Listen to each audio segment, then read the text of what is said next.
And I'm going to come down with a gang and we're going to anti-heckle you. Knock yourselves out. Yeah. I wish you luck. There are a lot of us, and we're seasoned veterans.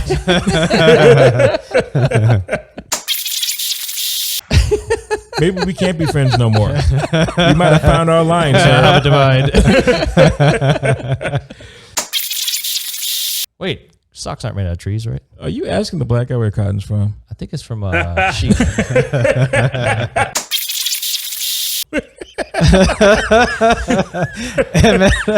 Oh my God.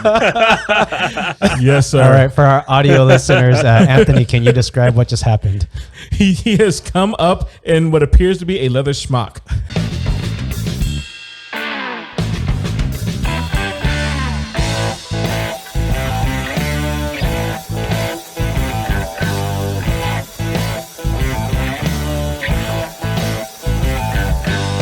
Hello, family and friends. Welcome to another Talks with Lemonade. This is available to the billions around the world on YouTube in 4K and audio streaming services like Pandora, Apple Podcasts, Google Podcasts, and Spotify. If you like this content, please subscribe, like, comment, and share. And now onto the podcast.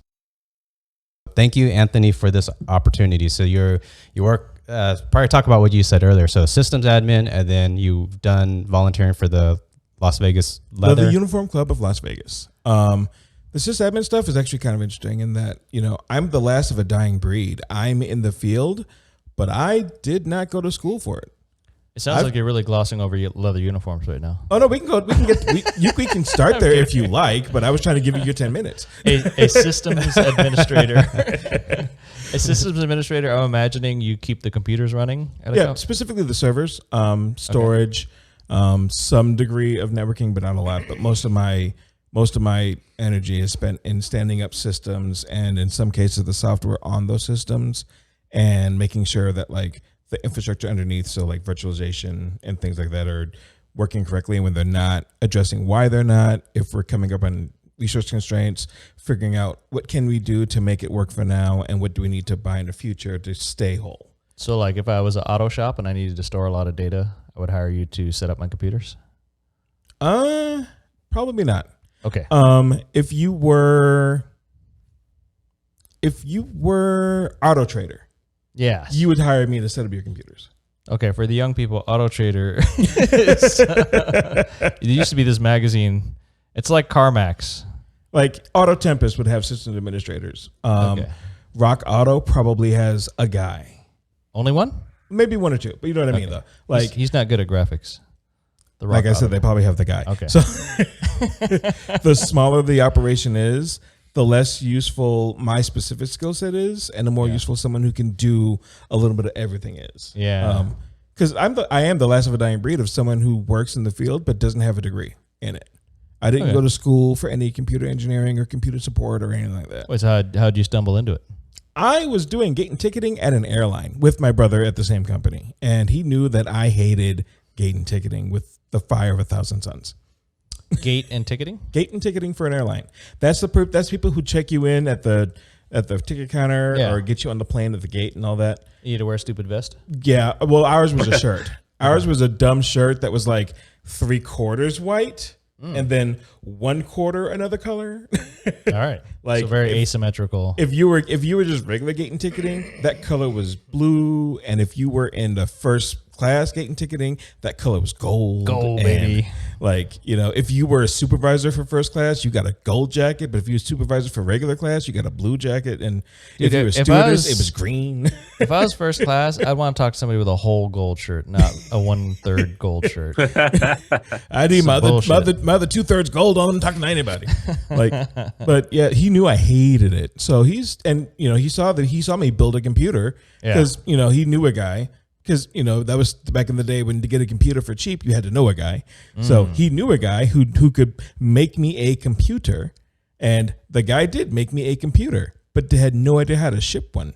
So he put it in a box and just sent it across the country, hoping it would work. And it didn't work when it arrived. And I was very sad. And I'm like, I need to fix this. So I got a book. and just read the book and figured it out and had a working computer. And he's Wait, like, so this is before Fry showed up in Las Vegas? yeah, this is before. This is back when you went to the computer store that was nearest to you. That was just a shop for computer parts, Like Radio Shack. not even Radio Shack, like PC Club. Okay. Like- Where'd you get the book? Did you go to Probably Barnes and Nobles, or Walden Borders. Books? Probably Borders or B. Dalton or I don't know, a Okay. bookstore somewhere, whatever was closest to me. Okay. And I just got the book and I read it. So I read the book and I got the computer working. And he was like, I can't do that. I don't know how you did that. I'm like, I just read the book and just told you. And so he's talking to the people, to the IT, because he's outside the IT department, like physically speaking. So he's talking with them like, hey, my brother did this thing. And they're like, we need somebody. Bring him in for an interview. Yeah. So they brought me in for an interview and I apparently passed.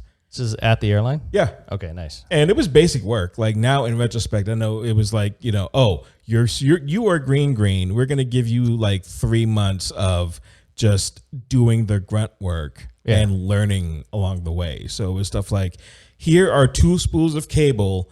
Make me X amount of 100-foot lengths of cable that work. Here's cable and tester. Yeah. I'm like, I don't know that make cable.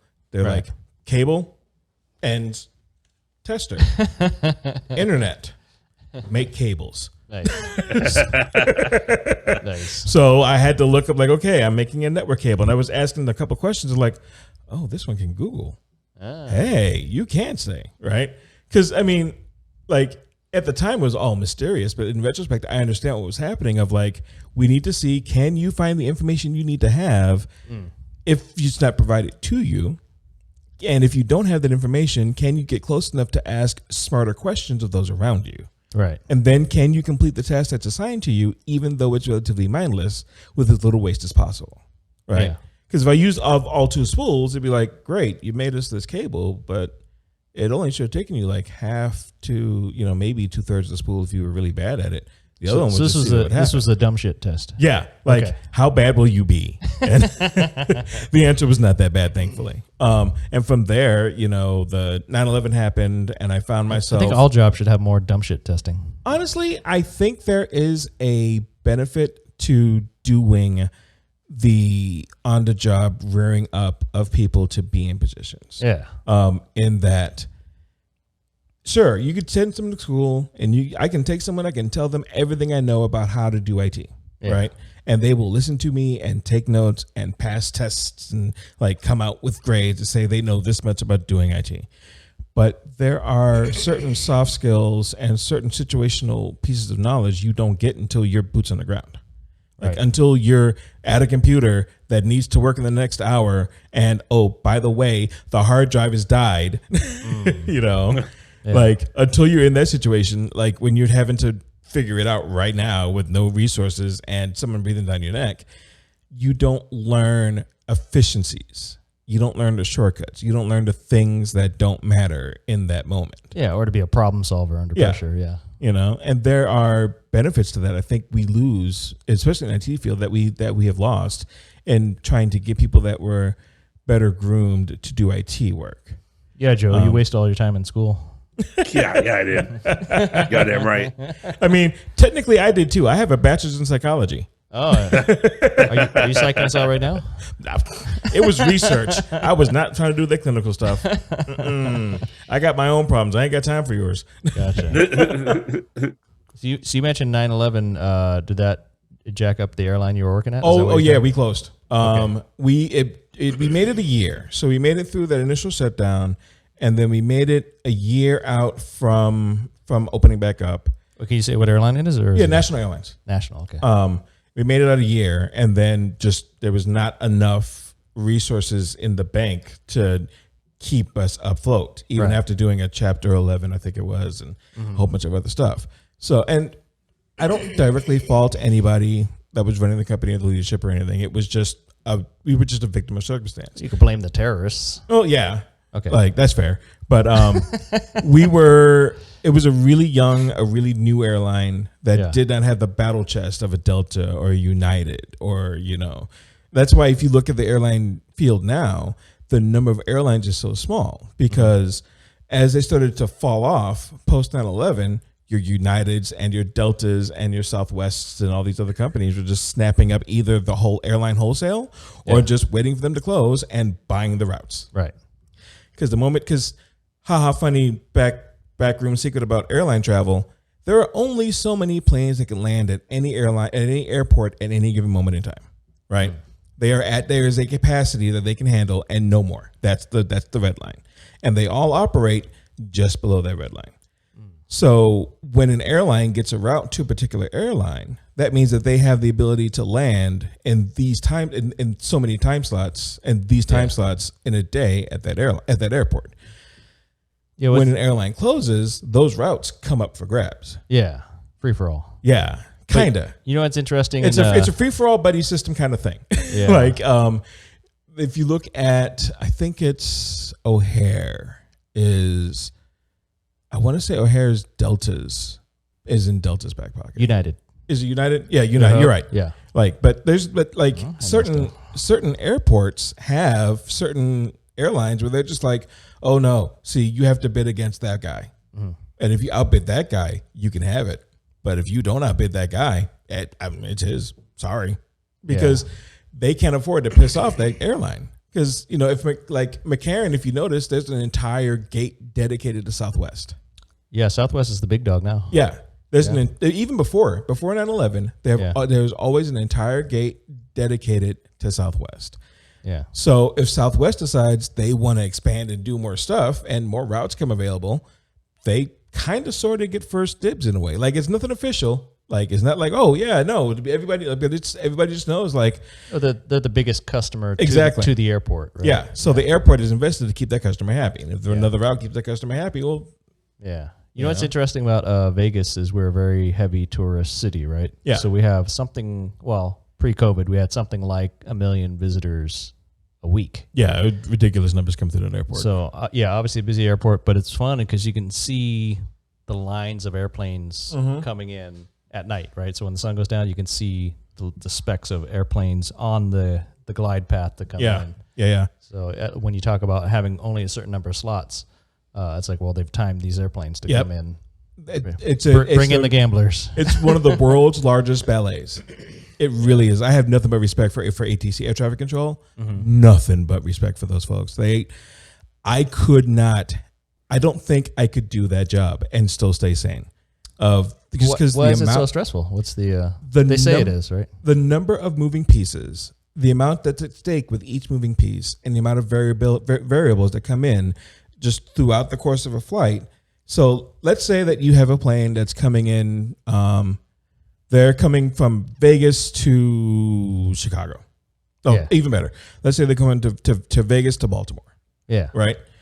But that plane has to fly in the air, and the air has a current, and that current decides today the plane's going to move 45 minutes faster.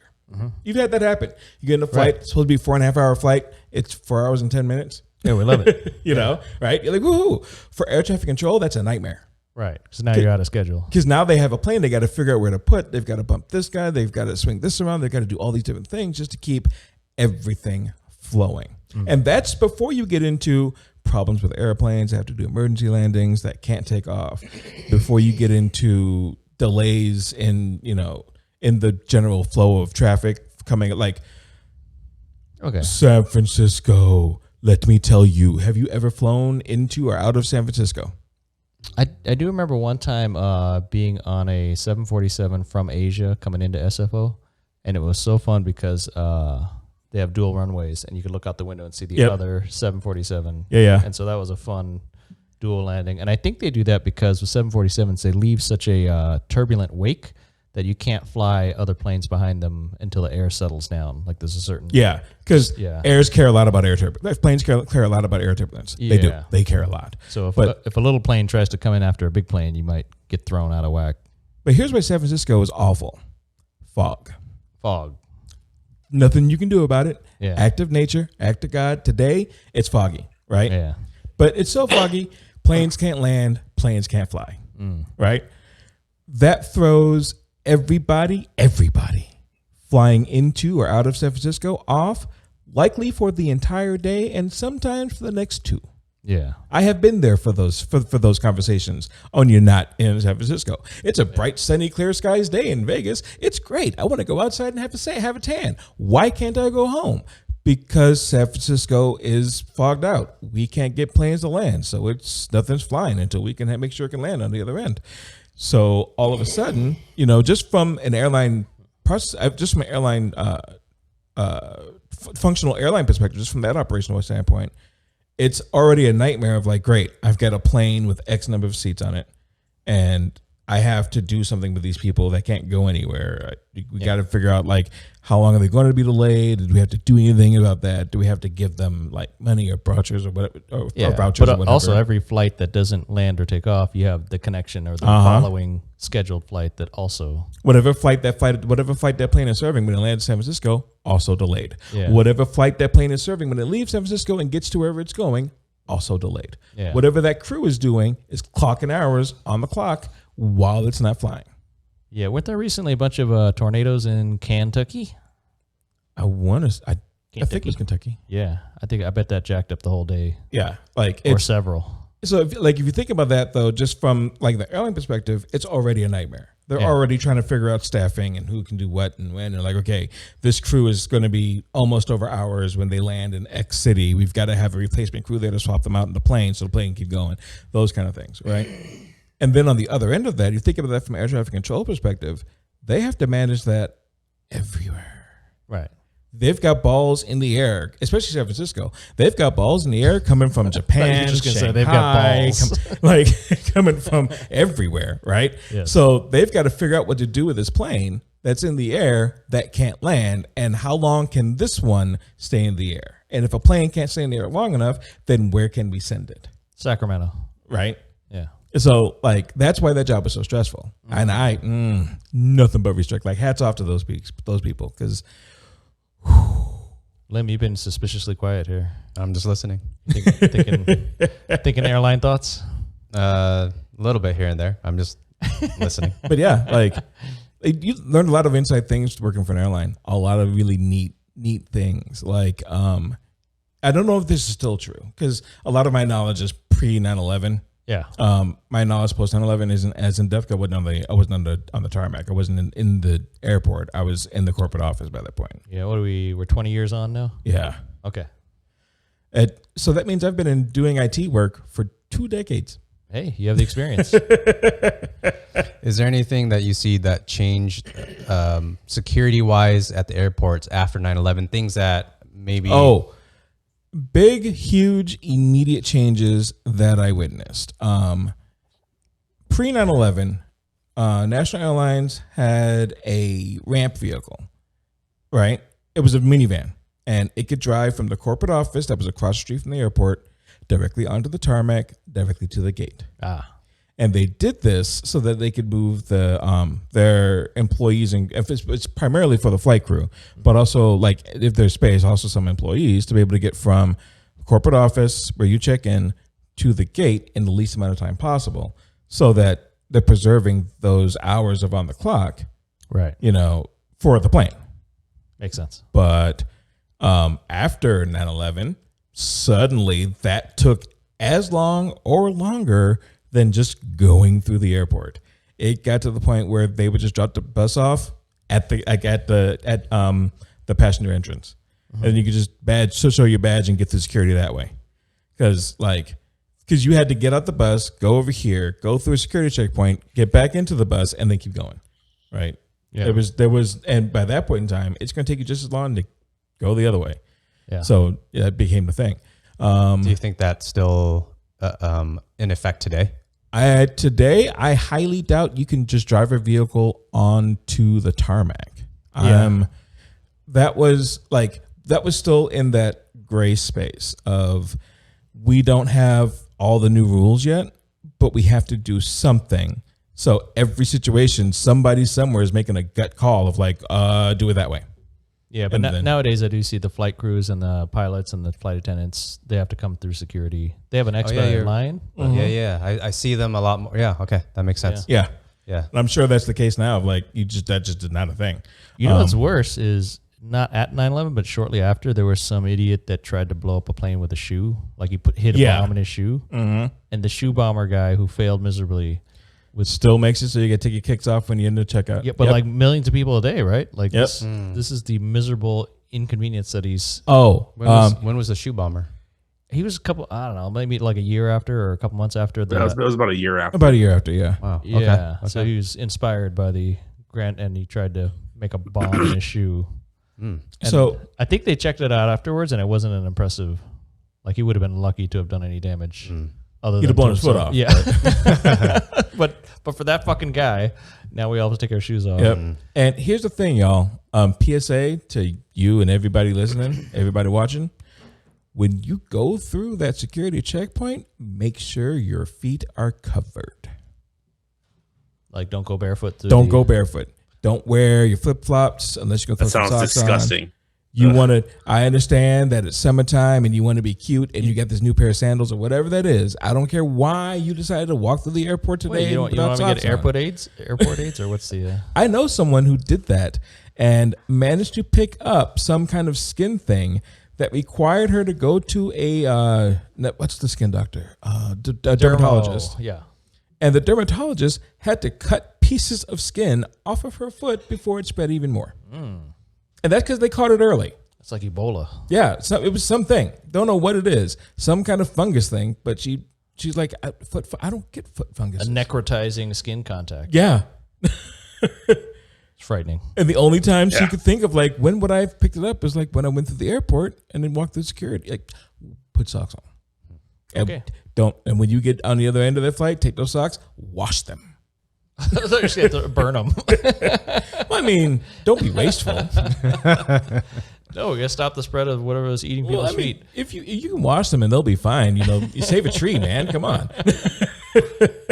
Cotton? Where's cotton? Is it sheep? Wait, socks aren't made out of trees, right? Are you asking the black guy where cotton's from? I think it's from sheep. Unless you got bamboo socks. You could do bamboo socks nowadays. Welcome to 2021. You can buy bamboo socks. Yeah. Bamboo. I have some sheets that are purportedly bamboo that are really nice. Are they made in America or made in China? I don't know, actually. Probably the second one. They didn't cost quite that much. They were cheap enough that it should have been China. Got it. China, probably Vietnam. I don't know. I'm willing to bet I'd see fabricate in China. Yeah. But yeah, like, but yeah, another big security change was I had ramp access on my badge still when I did gate and ticketing, because I still had the same badge when I did gate and ticketing, and then there was never let's review who has ramp access and remove who doesn't need it. It was just if you came on, and when you came on, you were in a situation where you needed ramp access, well then you had ramp access, even if you moved to a part where you didn't need it anymore. And after 9/11, that became a problem. Because now all of a sudden the airport's like, who has ramp access? And all the airlines are like, everybody except for Joe, because Joe's brand new. Sorry. Well, okay, so for all our younger listeners and viewers, pre 9/11, we're talking 2001. Yeah. Going to the airport used to be super chill. Before these terrible terrorist acts, you could walk up to the airport, and there was a metal detector usually, but really they're just looking for guns and knives. And you could go through the metal detector and walk all the way to the gate and see off your loved ones. Yep. Like right before they got on the plane. And then you could go up and meet people as they were coming right off the plane. So as they come off that jetway door, you could meet them right there.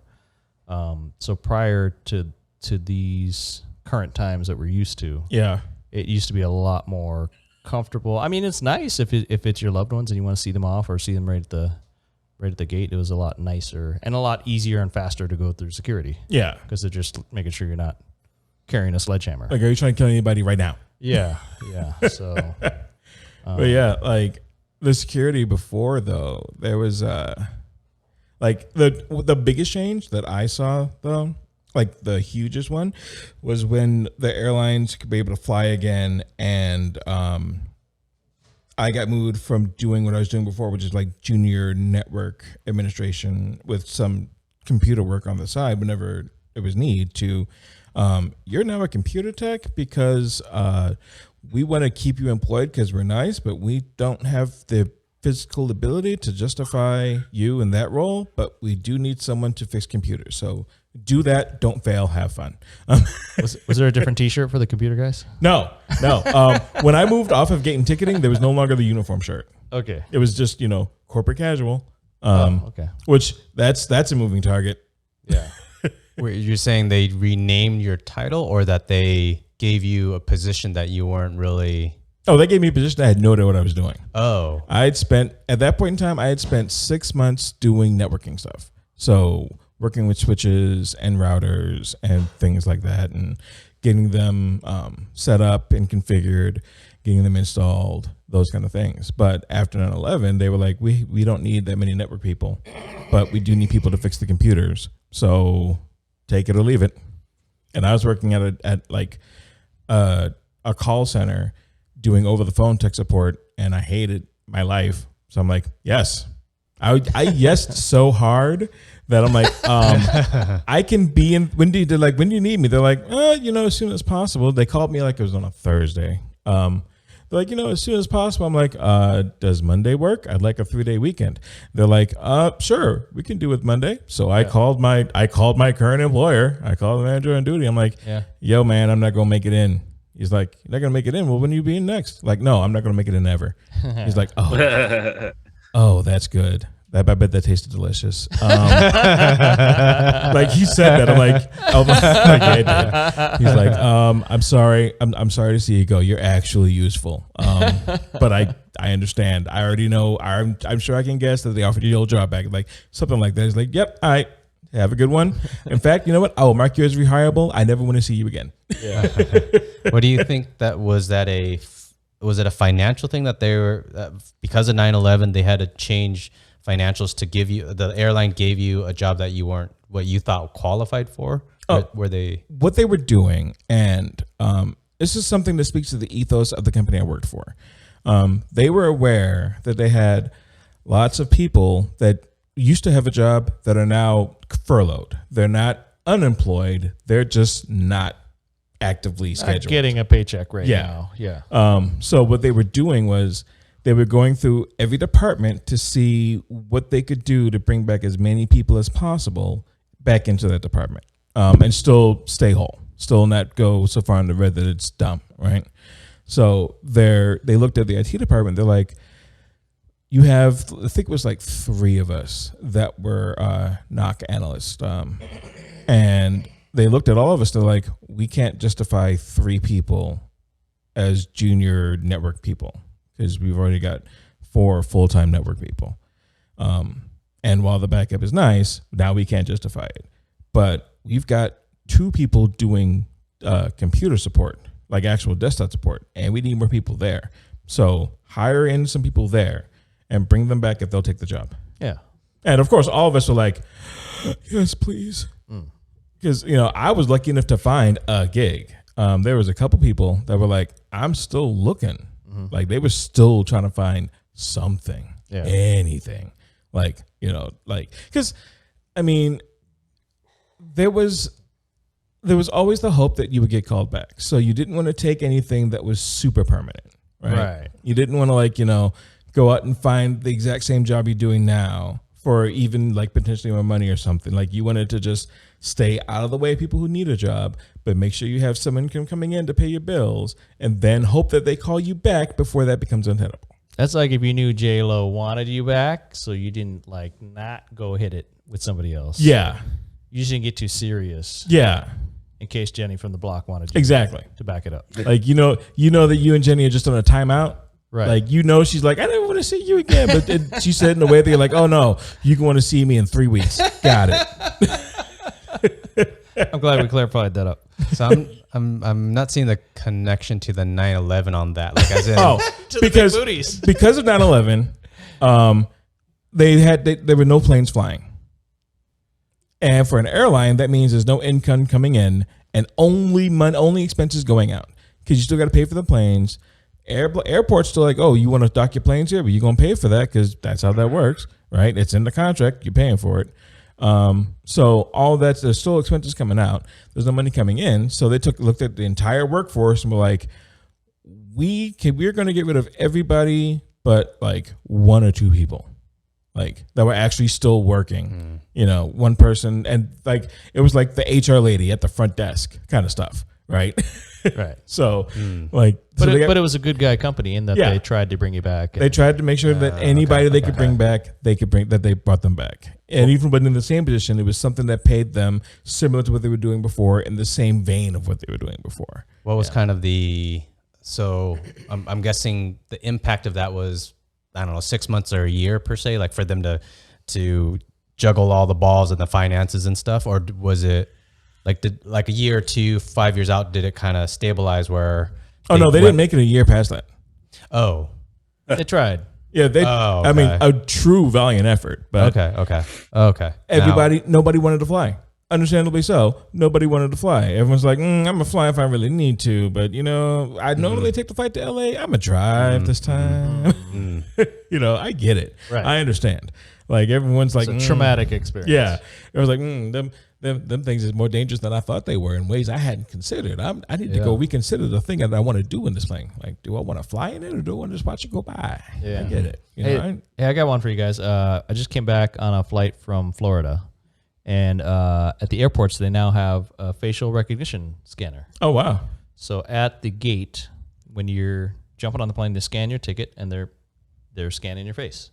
Neat. So how do you guys feel about that? I know some people are like privacy people, which I don't understand, but what are your thoughts on face scanning as you get on an airplane? Thank you. Here's the way I see it when it comes to things like that and the privacy of personal information to that degree, right? If you are not the kind of person that's going to walk around and cover your face as much as possible, you don't have a leg to stand on your complaint as far as I'm concerned personally, because that means that you don't care who sees your face until all of a sudden it's a computer. Are you saying your beard is part of your disguise? Yes. They'll never find me this way. Fun trying to guess when you play Guess Who. But, you know, like if you're not actively hiding your face in some way to try to, you know, keep people from seeing it and recognizing you on the street, then a computer doing it isn't that much different. Or to add to that with the availability of cell phones everywhere, and then even when you walk past a business, they may have a camera pointing out. So those, is it CCTV things? I mean, I don't think they're but that auto body shop's security camera isn't recognizing my face as I'm walking by. I think what Anthony's getting at is, as long as it's recording, anyone that gets access to that footage, and that could be hacked easily, getting access to someone's server, seems like data breaches happen so commonly today, which seems like they happen so commonly. So anyways, I think any video recorded anywhere any face in that video is susceptible to facial recognition. So let me blow y'all's mind. Blow it. There are websites where you can just go look at people who have their CCTV cameras set to default. Oh, I thought you were going to go to hot or not. Like, no. Okay. But like there are websites of just like rows and rows of cameras you can click on and watch. Oh, you can tap into somebody's security camera? No, you're not doing any tapping into it. Someone's just displaying it because they're running on the default username and password. And someone scanned the IP, picked it up, logged into it, and now displaying it on a whole nother thing. No, and but that fish and tackle shop didn't intend to broadcast it. No, they just didn't intend to do it, but it's already happening. Yeah. So I guarantee you, if I can go find that camera on my, like, I'm bored at 3 a.m. and not quite ready to go to bed trip, I guarantee you the NSA, CIA, whatever 3-letter government organization you're most afraid of has already done it. Joe, what do you think about getting your face scanned as you get onto your JetBlue flight? Actually, to be honest, I don't really care. You know, this is what it is, and I'm also used to it because casinos have been doing it for the last fucking 15 years. So it's not in your face, scanning your face. Well, they're hidden usually, but they're there. If you look for them, you can see them. You know, it's one of those things where it's far more common, you know, than you would think, and casinos have a vested interest in security, so they're usually actually on like the forefront of that shit, and they've been using it forever. And Yeah, and I honestly I don't have a problem with it. I don't if I was that concerned about my privacy, I wouldn't I wouldn't be walking around all willy-nilly and and that's actually one good thing about the face masks, I guess, is that it really fucks all the facial recognition stuff. Right. Especially mine, because I have like one that's like Michael Myers, so like it imitates a face already. So it's like trying who the fuck is this guy? You know what really messes with me is that like with the whole mask thing. Yeah. I've discovered I don't know what everybody's eyes look like. How do you mean? Like there's people who like they'll recognize me, right? They're like, "Oh, hey, Anthony," and I'm like, and we both have the mask on. And I'm like, I have no idea who the hell you are. Hi. Yeah. I don't recognize you by eyeballs. I need help. Yeah. Wait, so how do you handle it? Do you literally do that? I just look at them and go like, I can't recognize you right now without your mask on. And I understand you don't want to take it off. Just tell me who you are and we'll be cool. Like I'm not mad about it. Just like, right. I forget things all the time. Things I do as part-time, not work fun. I'm in the nonprofit. I'm in a Ren Fair guild, and I bowl. So I see. You're in a Renaissance Fair guild? Yes. Oh, bro, I want to talk about that. For sure. Okay. So like I see, like over the course of a normal year, not pandemic, I probably see and talk with easily a few thousand individuals. For fairly, like, not like just cursory, hi, how you doing? I'm off to get my bread kind of conversations. Yeah. Right? Easily. So as a function of that, I don't have, like, my facial library is overloaded. If I don't see you on the super regular, I will recognize your face when I see it, but if someone brings you up, I may not be able to pull it. If I just see half of it, I have no idea who you are. No, but if you see him at the bowling alley, then you know it's Quintano. Not necessarily, because there's crossover. Oh, okay. There's like Vegas, like people try to talk about things, they're like all like no. Vegas is a stack of pancakes where some have just slid more further to the off the stack than others. Then what are you talking about? I know where all the bowling alleys are. We got Red Rocks, we got Orleans, got a big one. but think about that, right? You know where the bowling alleys are. Yeah. But are you an avid bowler? Are you in no, leagues? Not at all. But you know where they are. Yeah. You likely, if you know anybody who does Ranford besides me, you probably know someone that knows of me. Oh, okay. Like that's the nature of Vegas. Is that? Are you saying you're a big deal in the Renaissance Fair? I'm saying Vegas is a lot smaller than we realize. Oh, okay. A lot smaller. I would have preferred that you were hot shit at the Renaissance Fair. You had the biggest sword. No. My Renfair leader is kind of a big deal. He'll tell you about it. He was on the parking pass. That's funny. The good Commodore Chumbucket was on the parking pass, and that was the joke all fair this year. Like, I'm kind of a big deal. Have you seen the parking pass? Yeah. Before we get off facial recognition, we all put pictures into Facebook, and Facebook's pretty good at recognizing our faces. And then that's all. Yeah. Like my profile's public. The one thing I will say about facial recognition is when they are more accurate with catching people with non-European features, no problems for me. But they're not as accurate with that, at least at the retail level, as they could be. Facial recognition struggles with darker skin? Is that what you're saying? Okay. Darker skin, non-European features, like features from Africa, features from Asia, features from South America. The Chinese are like leaders in face recognition, which is weird because they got 1 billion Chinese people. Over there in China, it's working out great. Okay. Over here, we're still dealing with people that are coding out of Silicon Valley. That don't necessarily that aren't necessarily always pulling the most representative pool of people. I thought it was all Indian dudes programming. Here's the thing that gets me, right? Here's the while we're talking about facial recognition, let's talk about the HP camera thing from maybe 8 years ago. HP camera thing. Yeah. HP had a smart camera on their all-in-one computer. Okay. That would do face tracking. So you put the camera on, you put it in face tracking mode, and you dance around or whatever. You're having a great time in front of this camera. Yeah. Pre-TikTok, pre-Vine, right? But you're doing your thing, making your video for whoever, and you're going to send it. And it'll just track your face the whole time. Okay. Right? Didn't work on black people. All right. There's actual video of the white lady gets in front of it, does a thing, camera's tracking her just fine. Black guy gets in front of it, does his thing, camera has no idea it's a person. So is that poor testing during the development? Is that how? Yeah, but that's what happens. They're only testing with certain subset of facial features, so they get really good at one kind of face and one kind of skin tone, one kind of skin texture. Okay, right.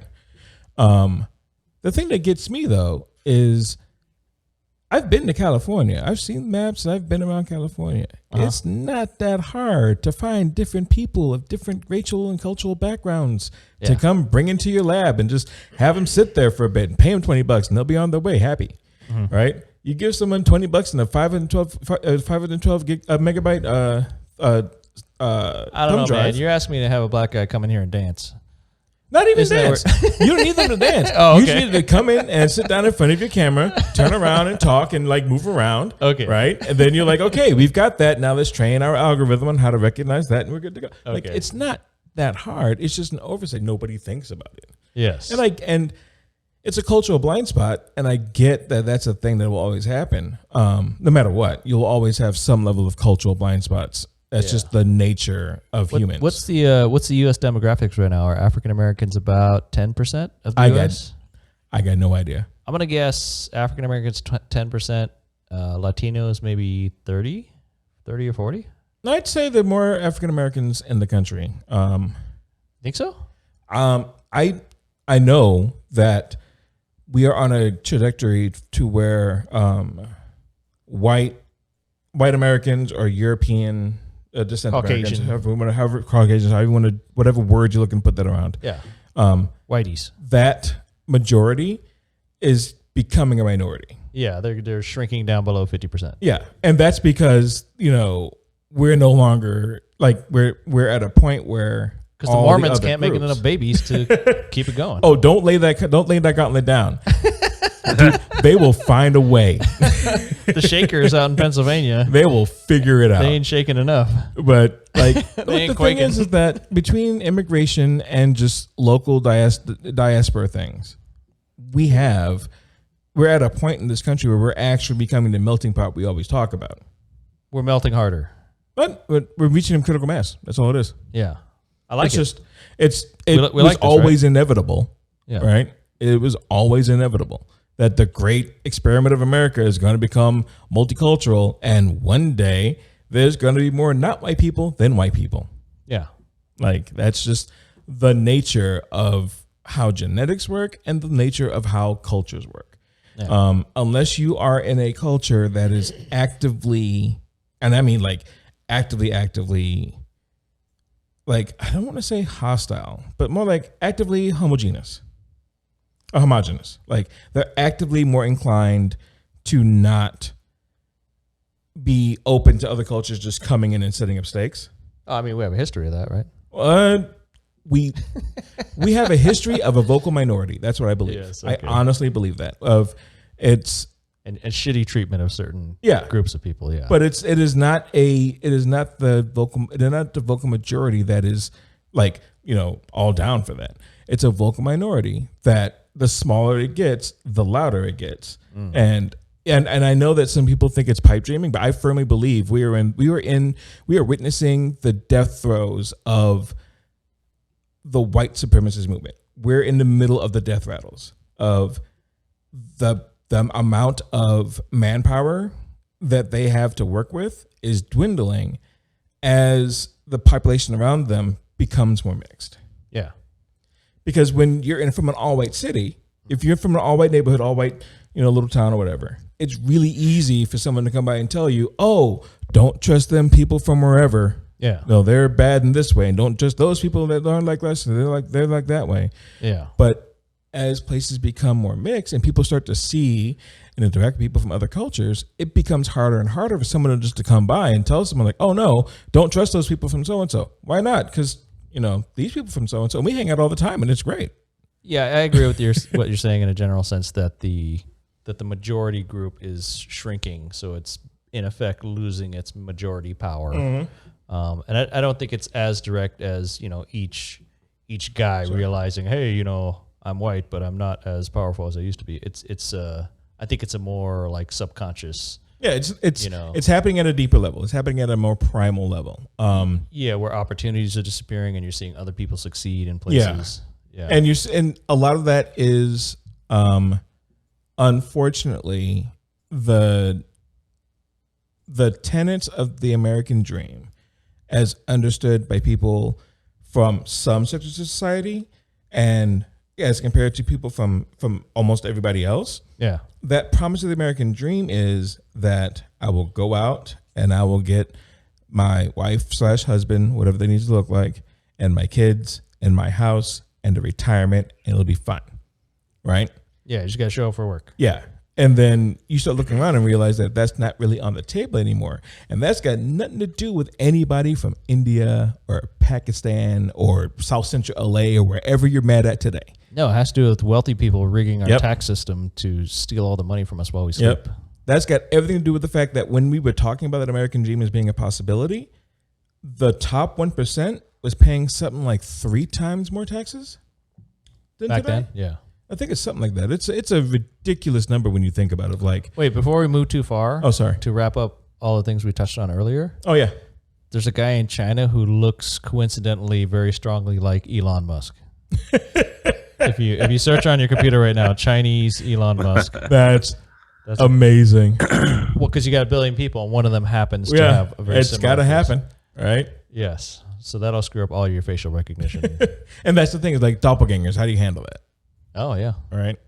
That exists. Yeah. How does it handle like twins, triplets? Yeah, they're the same. Like what happens then? Yeah. How detailed can it get? Well, I know in high school twins would always pull that switcheroo fake. Like they go to each other's classes and stuff or pretend to be each other. Yeah. So I think you could do that at the airport, but I don't know if that'd get you much. Except your brother flew to Baltimore instead of you. Yay. I think when people talk about the facial recognition, and I don't know if I want to call that anxiety or fear, like they're talking about if Facebook or YouTube is able to recognize you and then the government will take that data, NSA will take that data. But as far as I've seen, I don't see the government actually doing anything with it. Now I hear of until they need to find you. Yeah, I hear of like the Edward Snowden thing talking about NSA recording faces. So I guess I'm really just saying I don't know where I'm on the fence on all that topic. Here's where I land. I know enough about how this technology works and how data storage works that when I read a Wired article about a giant data store center, a giant data center going up in Utah, that's I want to say it was NSA. Yeah, I think it was NSA. That nobody knows what's happening there. I guarantee you they are already doing it. No, well, you can't tell everybody what you're doing. No, not even that. It's that if the government were to come out and say we're scraping the internet for data, right, everybody would lose their minds. No, well, also I think it matters what you're doing with it. Like if you're oppressing us, then I'll pick up my gun. But if you're helping keep us safe as I get on the airplane, if you're gonna make it faster for me to get on the airplane, yeah, convenience is a big seller of all kinds of things. Yeah, right? I mean, humans are effective. Humans the other side of the coin of efficiency is laziness. I don't care if you sneak into my computer to check to see if I'm a terrorist, as long as you decide I'm not and move along. Yeah, and that's the thing is that I promise you, from a knowledge bearer's perspective, looking at what they're doing, I know that when they're like, oh, the NSA has decided to build this state of the art data center out in the middle of Utah that you can't get to, that's covering so many square miles or just so many square acres of just building. I'm like, oh, they've built a data dump. Yeah. Ooh. And we don't know what they're data dumping, but I'm willing to bet that they're cataloging something. And all of it. Your face is probably in there. Yeah. Well, no, we live near data centers, right? Over here, Switch. Yeah. We got like 11 Switch buildings right near us. And that's just one of the super naps in town. Yeah. Like Switch warehouse is a lot of data. Yeah. And I mean, I know from talking to some people that I know that work there that not all of that data is freely available. Some of that data is government data, and they don't get to go inside those rooms. Right. I'll say this about facial recognition. we all voluntarily give them our name and face when we go get a driver's license. Right. Here's an ID. Cracks me up. Here's one thing that knocked me off my chair the first time I heard it was somebody losing their mind about your birth date and name being on your Vax card and posting that. Yeah. Unless you are living a specific kind of life where you have managed to actively avoid having the kind of public records to have your birth date and name attached to them out and freely searchable, it's already there. I mean, I did put a fake birthday in my Facebook profile. That's great for Facebook, but I mean, have you been married, divorced, bought a house, sold a house? Bought a house. Your name and birth date's out there somewhere. Oh, yeah. On a freely searchable public record. Do the property records have my birthday? Yep. Okay. They typically will. They'll have, because the property record has a record of who you are. Yeah. Your driver license is a record of who you are. All of these different things are out there that have records of who you are. Well, yeah, but the less info I post will make it harder for it makes it harder for someone to get it. But I mean, I don't want a Ukrainian guy to. But at the same time, are you posting all your posts public to Facebook? Because if you're doing that, you got bigger problems. Yeah, I'm fully public. But I don't show a picture of my driver's license. But I mean, if I'm not full public all the time, I'm like, some posts, I'm like, okay, that post will be fun to make public. Let's see what happened. But most of them, I'm like, friends or, this group of friends. I've always done that. Oh, yeah. Because quite honestly, I'm like a flasher. I'm public. Well, from a social engineering perspective, you are more at risk from generic public posts you think don't matter than your vaccination proof card being on your Facebook, public everyone to see. Because knowing your name and birth date doesn't get me the details that I need to open an account in your name. Okay. I don't have your social. I don't have your history of addresses. I don't have the kind of things that show up in an application for a credit card, right? All I have is your name and your birth date. I know how old you are. Woohoo. And now I have to do a bunch of work to get all that other stuff. But if you're fully public all the time and you're not super on top of moderating what information is available in those posts, now I can scroll through your Facebook and I can start seeing like, oh, you like to do these things. You've been here. You do that. You know these people, da-da-da-da. So I can start building a catalog to be able to social engineer my way enough into your life to get the information that I need to just open up a whole new profile somewhere. I'll now open a Saks Fifth Avenue card. I'm by myself, Versace for everybody, and never pay for it. And then they'll show up in your credit report, and you're like, how did my credit score go to 590? You're like, what do you mean I haven't paid Saks Fifth Avenue in 5 months? I don't have a Saks Fifth Avenue card. So are you trying to make the case that somebody could scroll through my Facebook and get enough info to impersonate my identity in some meaningful financial way? I'm saying that someone could figure out a way. Here's what I'm saying. If you're not fully moderating, like 100% moderating all of your posts on Facebook. It's mostly me drinking. Yeah. But but the fact is that if you're not fully moderating all of those posts and you're not looking for like, okay, what information am I giving out that's fully out in the public? Yeah. Then someone could figure out enough information to just show up and act like they know you well enough to you're like, I don't know that, but you know a lot of things like you do.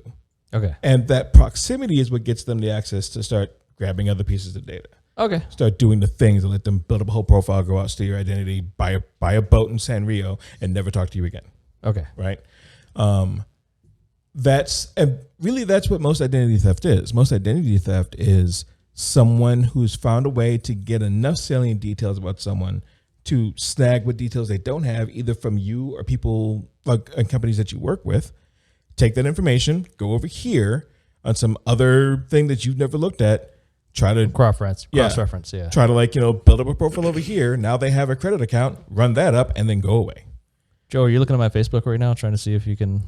No, I was just looking at something about that facial tech stuff. Okay. You actually, I'm gonna circle back around to this really quick. You had me curious about that whole not being able to recognize people with darker complexions, and I see now that there's a bunch of all various forms of it. Just all seem to struggle with it. And to some degree. To some degree. Yeah, exactly. Yeah. Is that not a human thing? Is that just a physical light thing where not enough light is bouncing off the skin to register in the program? Part of it, from a technical aspect, because I do some photography for funsies. Yeah. You know, I don't call me for your wedding. The answer is no. Your niece's quinceañera, that's on you.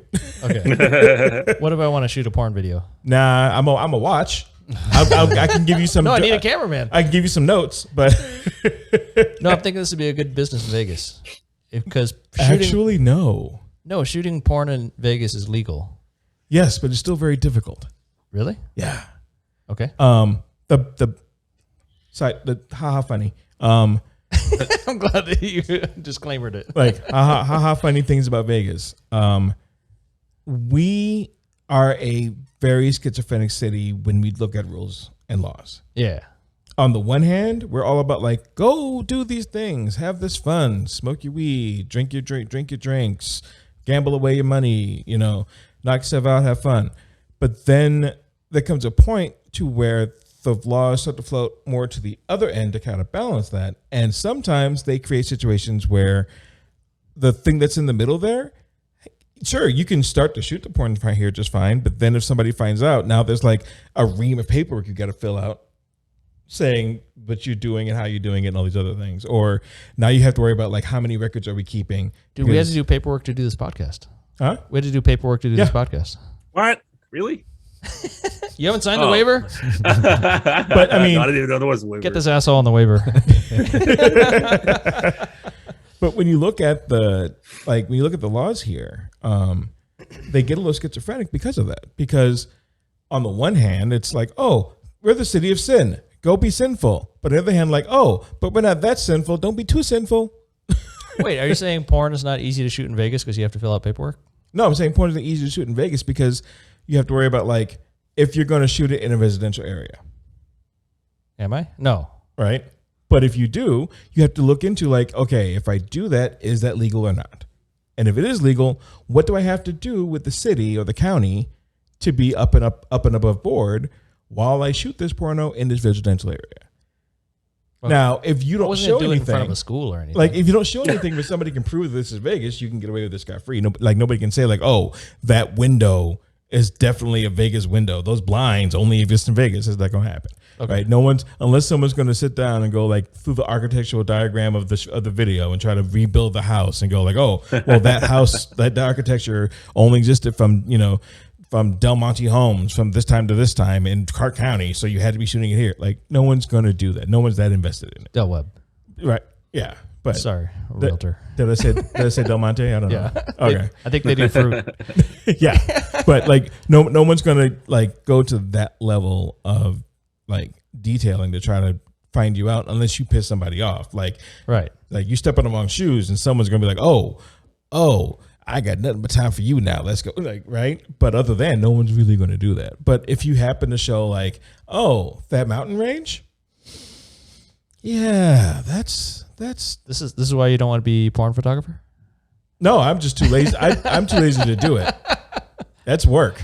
Oh, you don't want any photography gigs? No, okay. I want to do it for fun. Okay, gotcha. I like doing it for funsies. I like doing it just to play with the camera and see what I can do in Lightroom, and it's just a fun little like nice thing I do whenever I feel like it. But when you start doing it for work, now there's deadlines, and this and that. And now you got to worry about like okay, now you got to take like 3,000 pictures because you need to have 200 good ones because they're going to cut it down to 50 they're going to put on a website, right? And when you start looking at those numbers, that's way more time than I want to put in.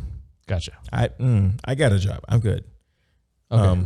But doing that though, I can tell you that the technology for facial recognition is no longer the issue. Oh, that's what we're talking about. Yeah. Okay, I'm back. Right, bringing it back. But the technology for facial recognition is not the problem. That's not the problem anymore. I mean, we're at the point where you can buy a phone off the shelf that has a camera that can take pictures of me just fine. In the dark. From anybody. Yeah. Right? So that is no longer the issue. Was that the issue 15 years ago, 10 years ago? Maybe. I wouldn't say 5, but 10, 15 years ago? Yes, totally. The sensors were not that good. But cameras are awesome now. Yeah. Okay. Like we're at a point now to where unless the company is out there cutting corners on the sensor, saying, well, we can get away with this 20-year-old sensor on this thing because it's only doing facial recognition this far. Like, yeah, that's true until you need the range, the depth of range to be able to capture different skin tones. Mm-hmm. Now all of a sudden, we're talking about like, anybody who's too pale gets washed out, and anybody who's too dark it's fades to black. Gets no details. Yeah. Like, our sensor's too crap. Yeah. Okay. Yeah. But outside of that, like I don't buy the technological hurdle anymore. I don't. I really, really don't. Like I've had too many phones that take pictures of me just fine. Okay. If I were to play devil's advocate on it, say you racist motherfucker. I'm gonna go kind of in a racist thing just to see what your guys' thoughts are.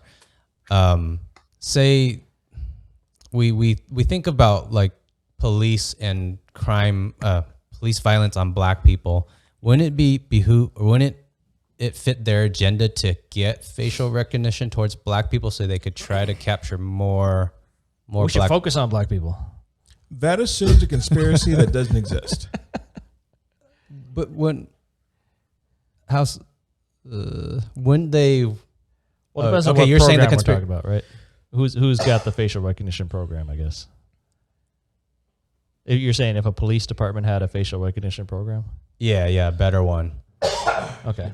A one that would recognize black faces better.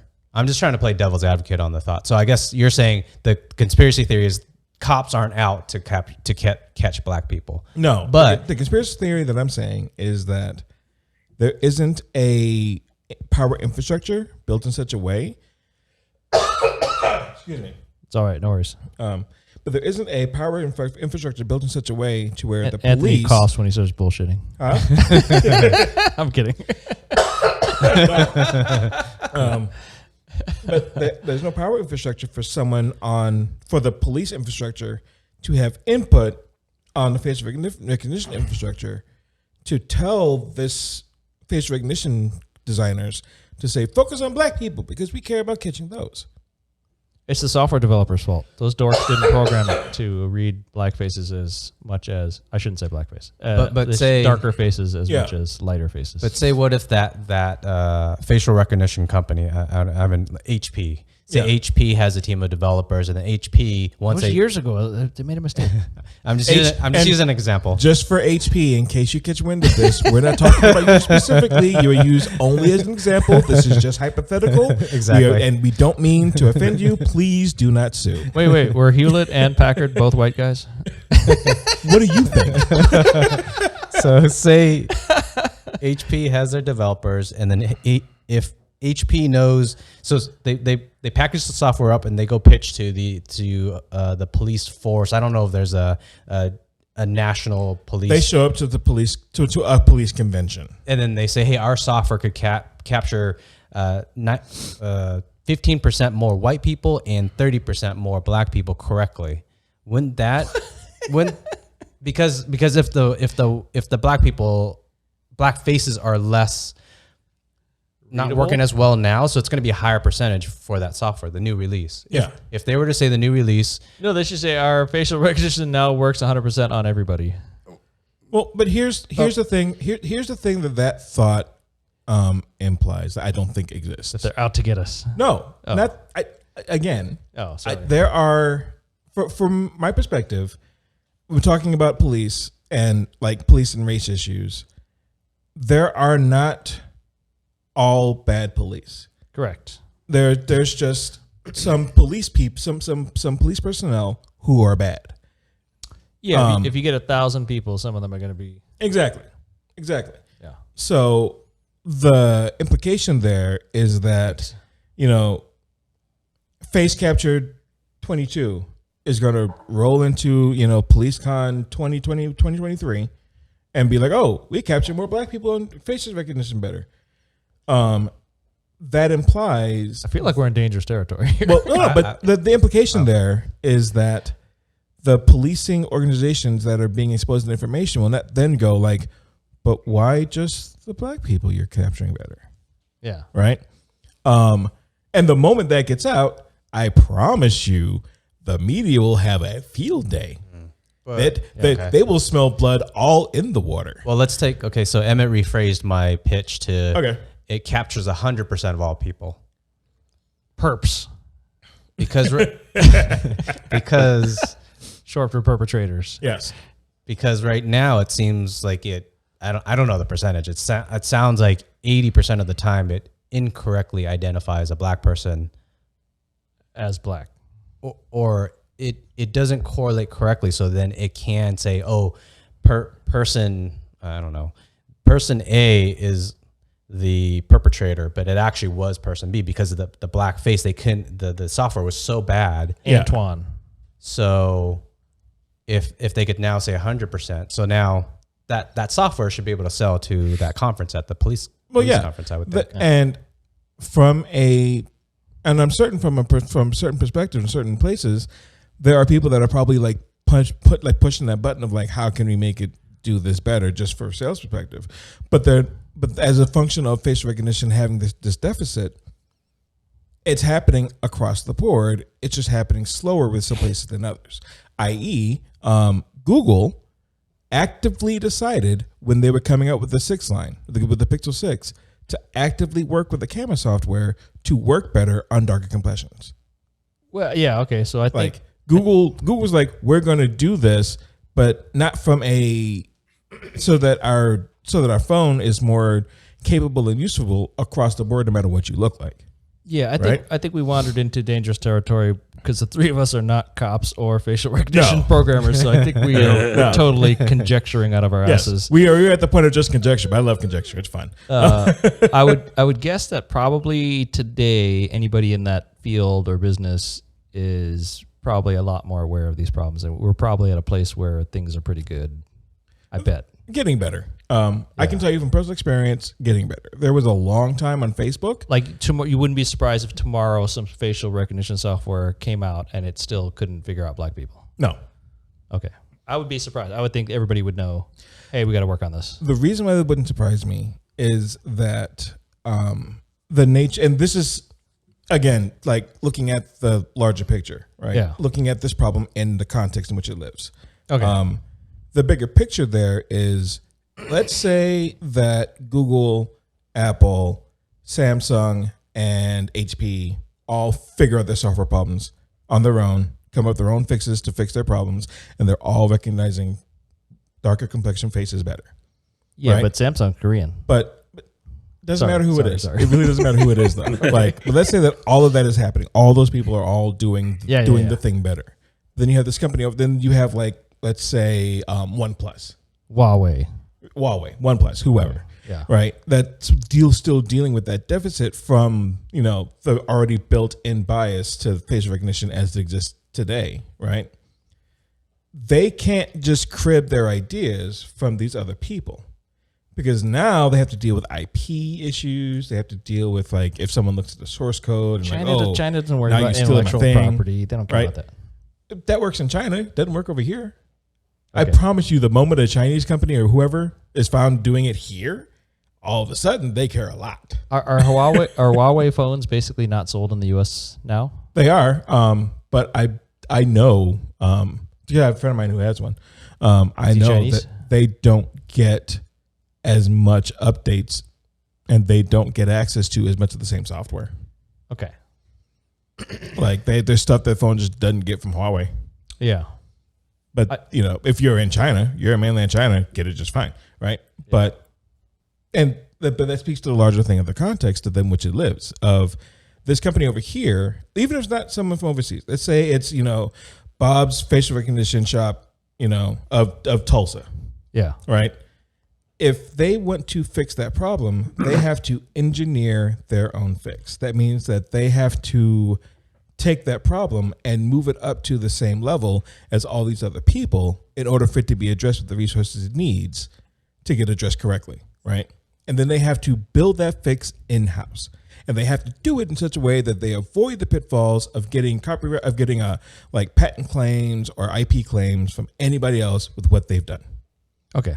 So I would not be surprised to find out that this facial recognition over here can't just fix their stuff, even though everyone else has, because everyone else is throwing resources at it to fix it, and they may not have gotten that far yet. Okay. You're saying there might be some slacker lagging. Yeah. Okay. Just lagging, not even slacking, just companies and pieces of software and developers and, so the national airlines of the cell phone business. Yeah. But, just companies that they're not at that point yet. They're still figuring out how to get the wheels on the bus, never mind making sure the wheels are the right color. Yeah. Right?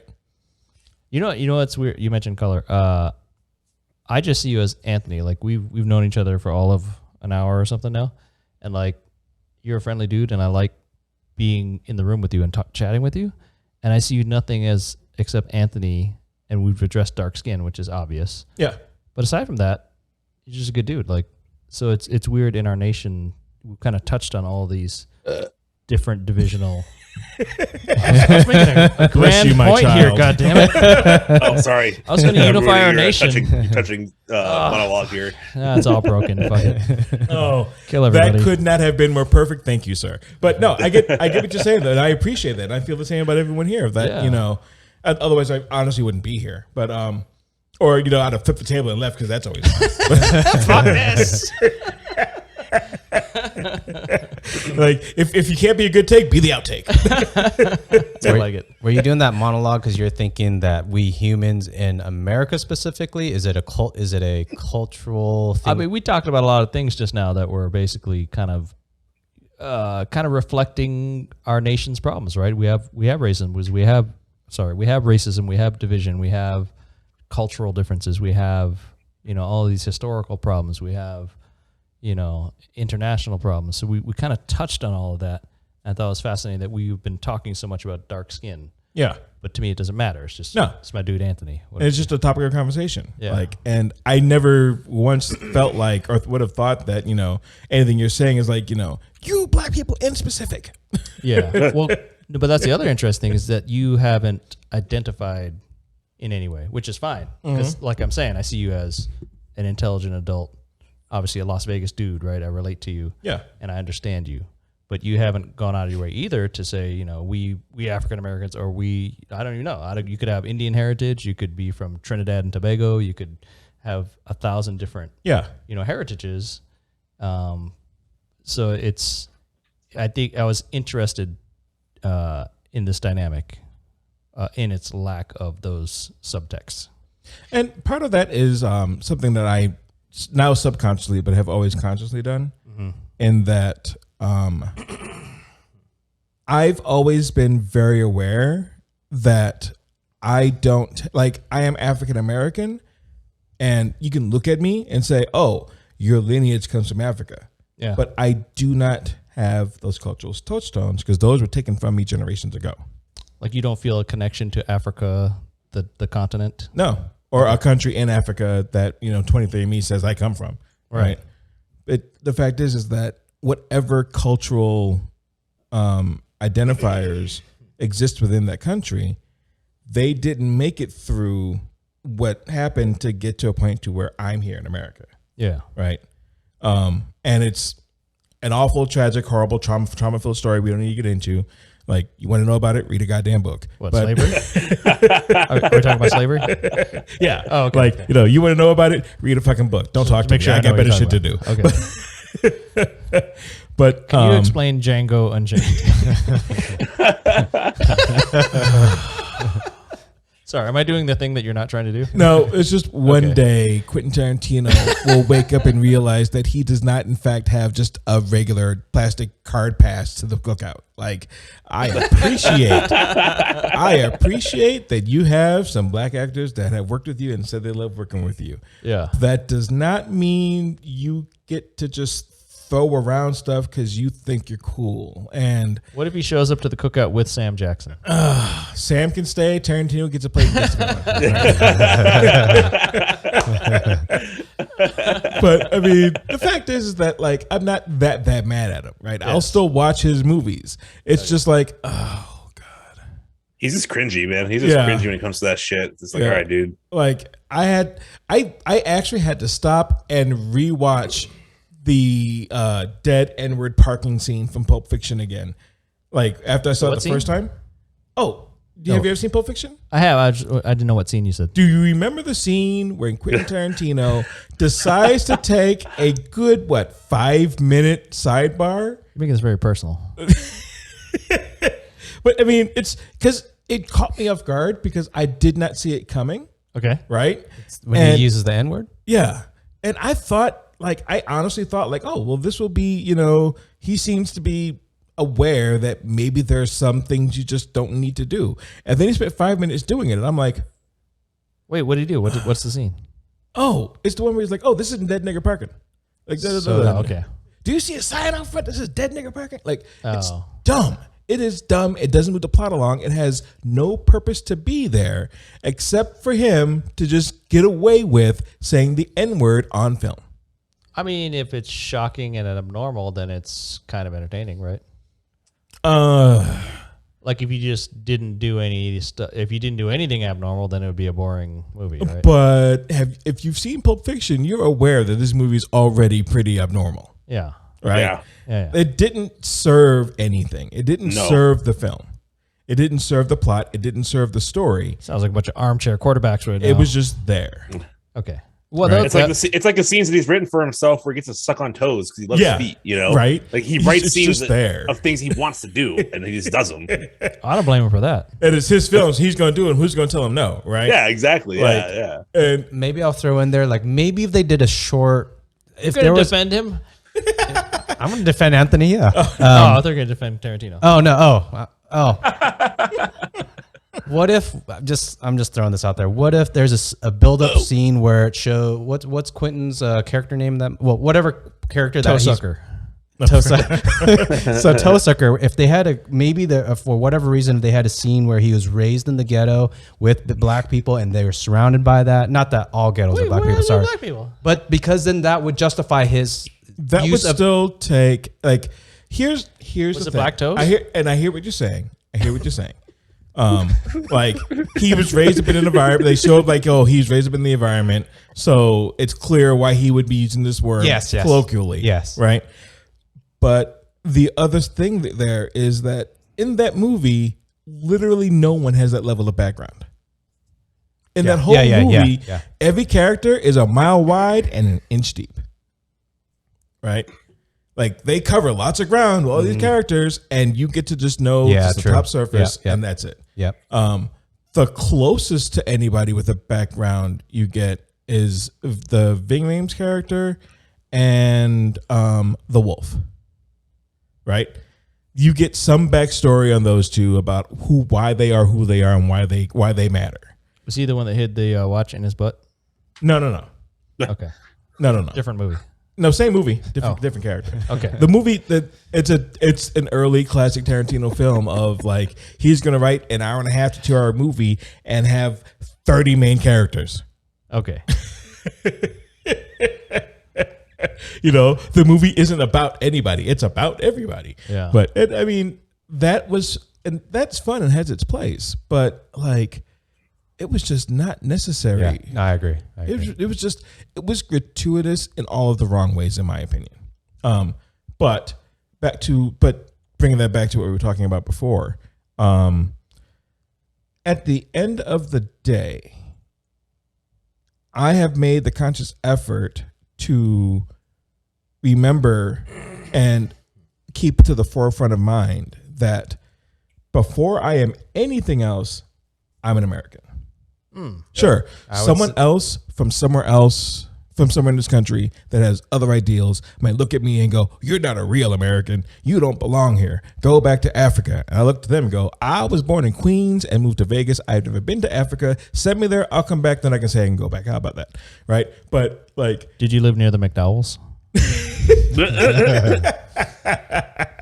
That seemed like the good part of Queens. The McDowells, which was ridiculous, and I love the fact that it's we couldn't get the McDonald's brand, so we just made our own. Yeah, McDonald's. It's great, but you look at, I remember, and I try to, and I've always worked to, not always, but as an adult, easily from my mid-20s on, to remember that the moment I leave the four walls of the United States of America, I go to Canada, I go to Costa Rica, I go to Iceland, I go to wherever. Yeah. no matter where it is. Before I am black, I'm an American. I like that. So you identify with your nationality most. Yes. Okay. Not most, but I identify with my nationality with the most active participation. That makes sense? No. What do you mean? I don't actively try to remember that I'm black. No. Yeah. You're not. This country spends more than enough effort reminding me how black I am. Gotcha. I'm aware. But what I try to do is to remember that I am an American first, foremost, and most importantly. Right? Should we talk about the American black cultural divide, or should we talk about Renaissance fairs? Where do you guys want to go? Either way. Cultural divides at Renaissance fairs. Oh, we should talk about. That one is surprisingly easy. For the most part, all of us at the park just want to have fun. So if that means that for the Renaissance fair, the Queen of Spain is a black lady, good deal. Don't care. If that means that, like, you know, the Queen of Scots, Mary Queen of Scots, has like 2 black women as ladies of her court, don't care, because we're just there to have fun, to wear fancy clothes, and to entertain the crowd. Are there any Asian people hanging out at the Ren Fair? Yeah, like a lot or not a lot? I've never done a head count. More or less than you would expect. It's the Renaissance Fair. I expect everybody. Like, okay, like quite literally, I'm the wrong person to ask. The reason why is that I don't see color. No, it's not that. Oh. I'm in the Pirate Guild. Pirates are not in the Renaissance. We are, by default, less interested in, like, what the racial makeup of something is. So you just care how many limbs they have. Yeah, not even that. Like, funny thing, there were crews that would bring somebody on that had a missing limb or something. Yeah. And figure out how they could be most useful and let them do that. There were crews that had articles of what's the word I'm looking for? Wait. Isn't it always a peg leg or a hook arm? Or are you saying there's something different that you can do when you're missing a limb? Well, I mean, you could be a galley person. What's a galley person? You make the meals. Okay. So you don't need to be fully able-bodied to work a pan and a spatula, right? No, people don't go to the Ren Fair to be the cook. You'd be surprised. Do they go to be the cook? They go to the Ren Fair. Oh, I thought everybody went to go swashbuckling and shit. Maybe that's why the patrons go, right? The patrons and the people in guilds are 2 different camps. Patrons are the guests? Yeah.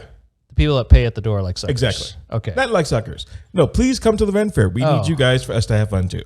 Okay. Right? without the patrons, we don't have the Ren Fair. Then we're stuck going to somebody's house and just like hanging out in their yard. You know. Okay, now I feel like I'm learning. Like being lawn pirates. Okay, are we talking about the one in Vegas here once a year at Sunset Park? Yeah. Is there more to it, or is that the big once a year thing? That's the big one here. Okay. There's the Pirate Fest, which is starting to gain ground and find its footing and starting to grow. Oh, because there's so many pirate gangs that you're starting your own thing? Pirate gangs? Pirate guilds? Guilds. We're not a gang. Okay. We're not actively fighting anybody. All That gets you kicked out of the Ren Fair. I mean, pirates have an ethos of commandeering goods that aren't their own. So right? do you expect people to be hung and beheaded at the Ren Fair too? Like, do you want the people doing the jousting to fight to the death? That's the only way I can enjoy my turkey leg. Yeah. I do expect to see jousting. Is there jousting? Yes. Okay. People actually get knocked off their horse. Yes. Okay. And they try to do it without killing anybody. Yeah. How do you do that? Tried to. Well, I mean, still dangerous, right? It's still dangerous. The specter of death is still there. He's just the top of the stands, not on the field. Yeah. Right? Okay. But because it's the same thing, like I fired cannons. By design, this thing can kill me. It's a cannon. It's a cannon. Okay. It's live black powder in a big metal tube that you're hoping holds together through this blast. Wait, so what do you... I mean, so you have cannons, you have pirate stuff. You don't have a ship. No. Okay. We're in Vegas. It'd be tough to... I mean, we have a couple lakes. What, to have a ship? Yeah. Is that worth moving towards the scale, like a galleon. Here's the thing. Here's the thing that a lot of people don't realize about the wooden sailing ships at the time. They were massive. Yeah. Massive. So in order to try to do that at a Renaissance fair at scale, impossible. You could maybe, like if you try to do it at scale, you might be able to pull off a piece of the deck. Because it wouldn't be fun if it wasn't made out of wood. No. Okay. All right, I'm just thinking. Because, I mean, even if you could find ways to get past the problems of like bringing out 3 tons of wood to the fair, right? If you can even get around that and figure out how to do that to where if somebody thinks the word cigarette, it doesn't go up in flames, right? You still have the problem of, where are you going to put this? Because everyone only gets so much space because the fair only has so much space. You roll up with the whole ship, they're going to be like, that's cute. Take it out of our park. You'd have to travel around the nation to other Renaissance fairs, right? Are they on a circuit? There are a few circuits, actually. Okay. Some of them are only in certain states, like because Texas is so big, there's the Texas circuit. There are circuits up and down the East Coast, up and down the West Coast, in SoCal. Yeah. We're kind of a bridge / addendum from the SoCal circuit to the generic Southwest circuit. Okay. Because the Las Vegas Renaissance Fair, because that is one of the, and I think either one of or the actual largest soft site fair in like this side of the Mississippi, there's more interest from vendors. What's a hard site? That's when you have permanent buildings. There are places that have permanent buildings for Renaissance Fair. Okay. There's one actually not that far in Corona, California. Coronaburg. Coronaburg? Yeah. You're just making shit up now. No. Is it next to Norco? Yeah. Okay. And so they have what, a castle? No, they may actually have one now. There's someone building one. Last one was out a few years ago. Okay. But they have like hard sites. The people that do that fair build buildings, maintain buildings on that site. Then do you just turn into an amusement park or something, or how does that? How it works is you can't just wait all year for people to come around to the. They do. There's not just one weekend. They do it for multiple weekends in a row. Okay. Right. And they do other events inside the park. They do some LARP stuff out there that's really cool if you're into LARPing, live action role play. Have you watched Hawkeye? I have not. Okay. It's on my list. I haven't got that far yet. Everybody watch Hawkeye, the Disney Plus bow and arrow guy. Yeah. No, I want to see it. That everybody's releasing all of their content now. And I have a job. So. Gotcha. I have to pick and choose, and Hawkeye lost. It's on the to-do list. Like, yeah, I had the Cowboy Bebop first, and I'm still trying to work through that. Okay. But the thing about Coronaburg is they use that site for a lot of stuff. They do a haunted house. Okay, yeah. Halloween. That's what I'm saying. It turns into an amusement park if you got actual facilities. Yeah, they do other stuff with the site. Okay.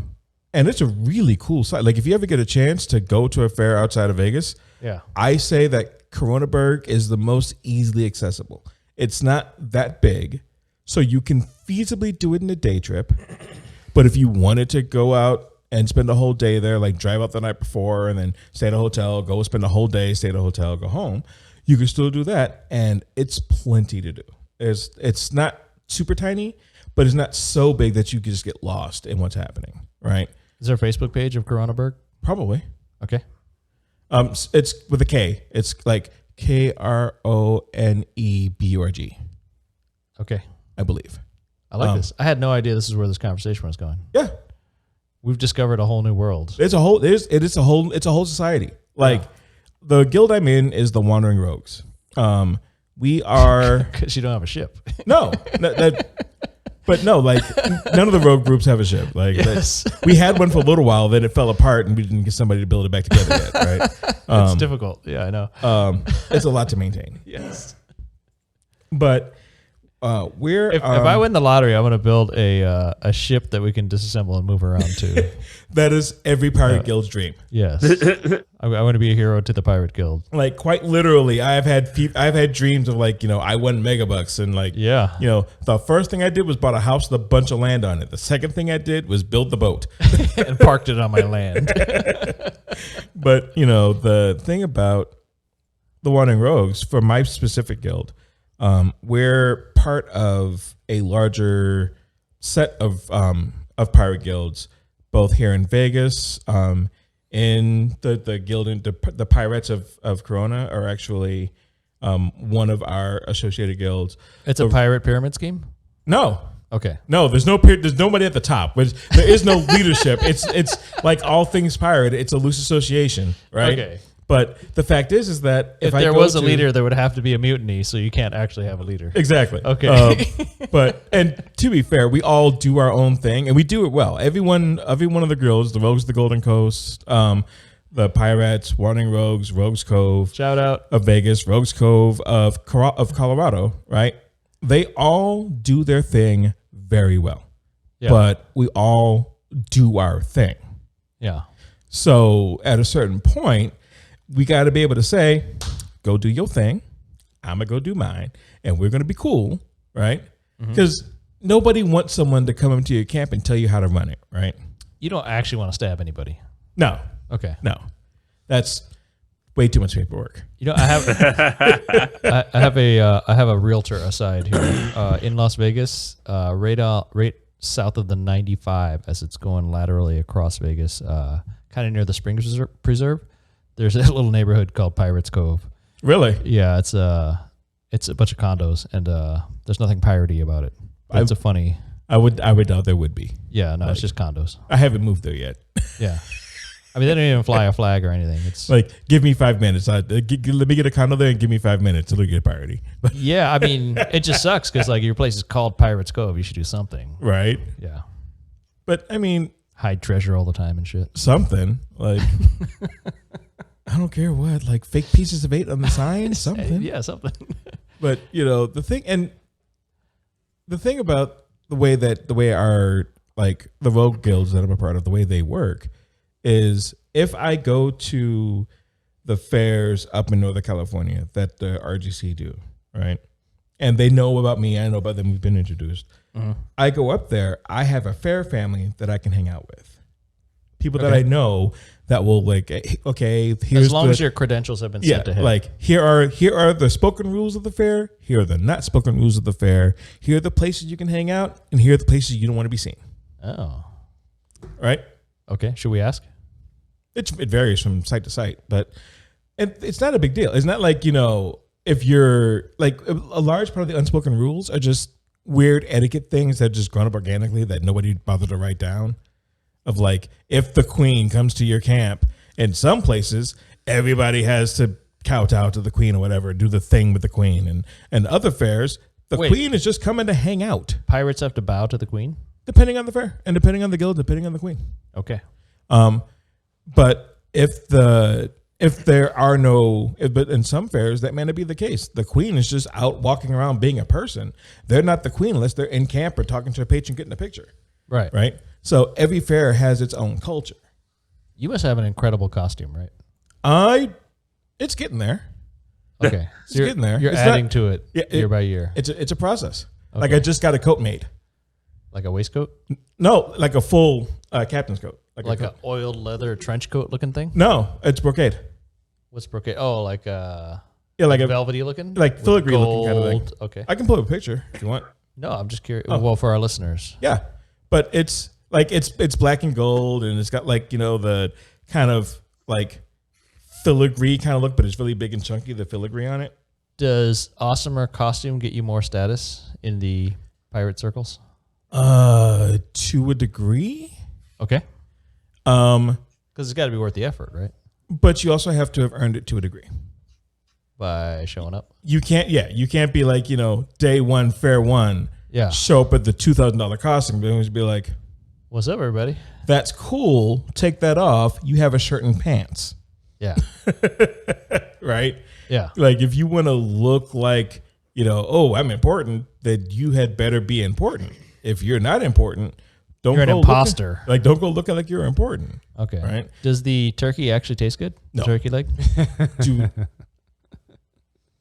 No, I'm curious because you ever had Boston Market? Once upon a time, many years ago, yes. The turkey legs have gone downhill. We're good. As with everything, right? Yeah. The quality has slid a little bit. I don't know. And I'm sure that a function of it is like they can only get in so much and do so much, and the fair is only getting bigger. I mean, you want it to have some flavor, right? Yeah, it's cool. It's got flavor. This should be your guild's mission, is to make good tasting turkey legs. I mean, that's really the reason people go, right? I mean, it depends. That's got to be one of the main attractions to a Renaissance fair. Not for everybody. I'm gonna say for your patrons, right? Oh, I don't see a lot of turkey legs actually. What? This is like the famous thing. Yeah, and people make the joke, but they don't go buy the turkey leg. Okay, is it expensive or is it $20? It's expensive, and also it's hard. And I get why. It is hard to compete when you've got the turkey leg stand here, and there's person over here is selling steak and onion sandwiches, and this person over here has a full Chinese menu. Does that fit with the historical thematic? Not at all. Nobody cares. They're there for food. Just random vendors. They're just there for the food, right? I would want the turkey leg to be so delicious that people would want it. Yeah, no, and that would be cool too. And I understand that everything goes through its troubles, and I'm sure it'll be fine again once things settle down again. Like this year, everything was weird, so I don't count this year. Oh, you're saying the turkey legs is a supply chain issue? Could be. At least this year. You're making excuses for the turkey guy. I am. Okay. Because I understand. Everyone's going through some shit now, right?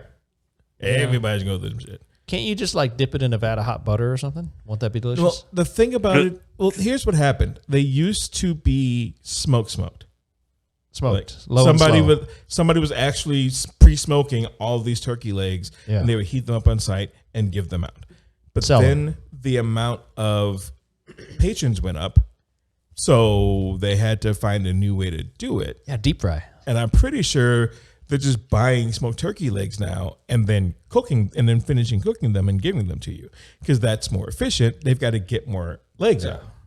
I bet you deep fried them, they would be delicious. Probably. But but people expect the smoked turkey leg flavor. We've already established that sales are declining. No, I don't think sales are declining. Really? Okay. No, I don't. I think what's happening is they put up more stands. So it used to be just the one. And now there's 2 or 3 around the fair. There's 3 different turkey leg vendors? Oh, same vendor. Okay. Just 3 different stands. 2 or 3 different stands. And I'm pretty sure what's happening is people are getting the turkey leg and just eating it there. Yeah. Because now it's no longer by the food court. Okay. Now it's just on your travels. The turkey leg. Okay, let me get that in the beer and go find a table and sit down. No, and then take my picture for Instagram. Right? Yes. So I just don't see them. Okay. Because my guild, we like to heckle the crowd. So someone will come by, we'll make jokes at them or with That's your them. thing? Yeah. I like that. We heckle the crowd. And some of it is heckle, if one of my things is if somebody that's clearly over 21 is running around with a tail, I will look at them and go, hey, aren't you a bit too young to be showing so much tail? Right? That always gets a laugh. Yeah. Why would they have a tail? Are they cosplayed as some animal character? It's a thing you see at Ren fairs. I don't know why. It's not my job to know why. Are they otherwise normally dressed? Sometimes. Okay. Otherwise normally dressed. Oh, and also a tail. All right. Yeah. I've seen as long as you're not chasing the tail, you're okay. Typically. If someone does have a turkey leg and they're walking by, I will sometimes ask them to show me some leg. You're giving away all your jokes right now. Not all of them. But it's that one's fun. That one's fun because sometimes it's a guy and they don't know what to do for a minute. Yeah. Catcalling guys never gets old. Yeah. Because they never know what to do. The subversive part of me is I like turning this table. This is fun. Right? Because catcalling guys, some of them sometimes they take it well and sometimes they don't, right? Yeah. But it's the magical rope. Most people aren't interested in causing a scene at the fair. It's not going to come across the rope. They'll just keep walking, right? You're behind a rope? Yeah. Okay. But as long as, you're not pursuing them down the rope, you just let them go. It blows over, everybody's fine. But is the rope to keep you in or to keep them out? Yes. It's a magical rope, right? As long as they're on the other side of the rope, right? Yes. Nobody will, it takes a special kind of person to decide to start something. When's the Ren Fair? Is it summertime? No, it's October. October. Oh, I gotta wait a long time. I think it's the third weekend of October. It just came by. I have a meetup group, and we could probably come down. Yeah, do it. Okay. Here's the thing about the Ren Fair, in general, and this is also true for Pirate Fest. And I'm going to come down with a gang, and then we're going to anti-heckle you. Knock yourselves out. I wish you luck. There are a lot of us, and we're seasoned veterans.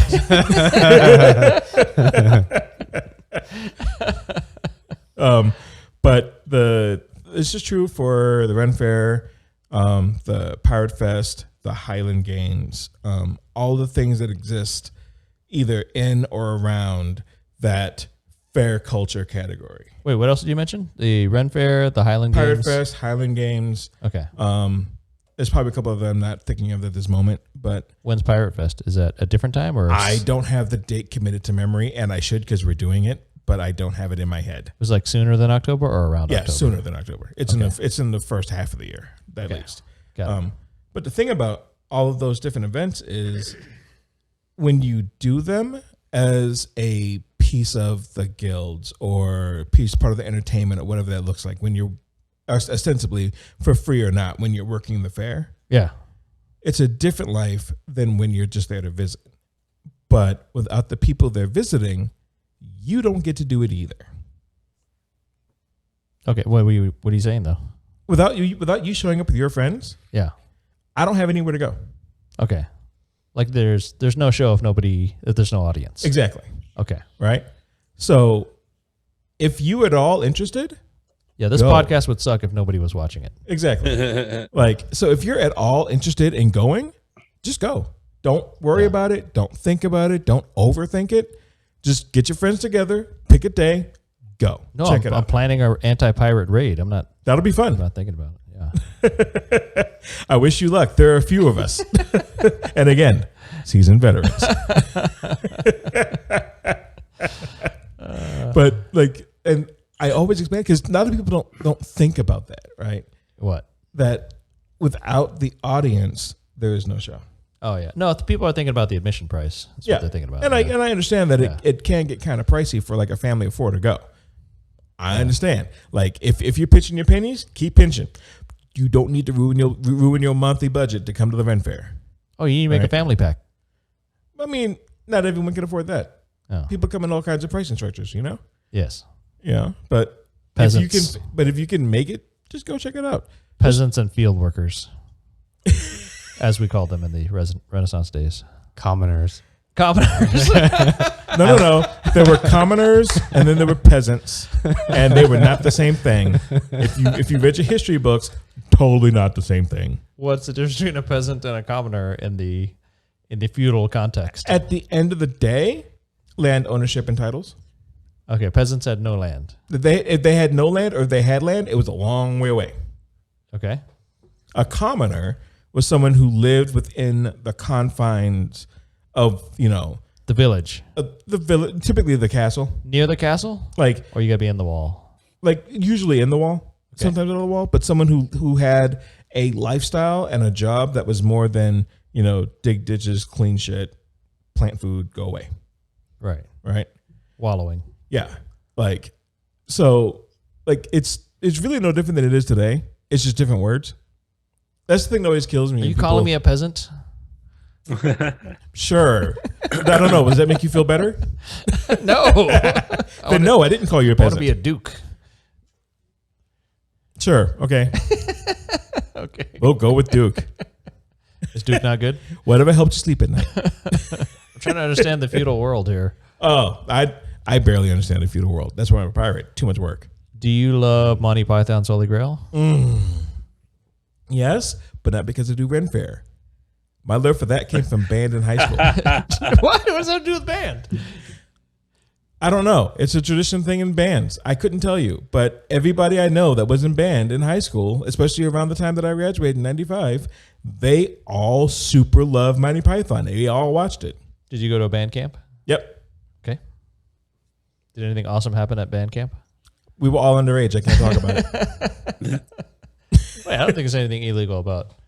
We were all underage. I can't talk about it. It's a statute of limitations. Quite honestly, my band camp life was far less interesting. Damn it, you should have left it at I can't talk about it. But like for real, just for the parents out there that are a little worried, typically band camp, like when I was going to band camp, we started when the sun came up and we were still going long after the sun went down, and you got about 9 to 10 hours for sleep, shitting, and showering. Okay. That was your life for band camp. Like there was no time for shenanigans and tomfoolery. Trumpet? Trombone.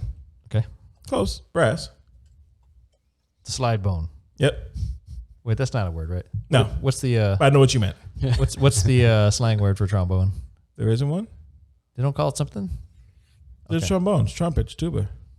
Oh, I kind of like slide bone then. Like slide trombone can be a thing because there are valve trombones. All right. No, it has to slide. If it's got valves, it's not a trombone. No soul trombone. All right. I'm not going to get into this with you. Okay. I left band behind a long time ago.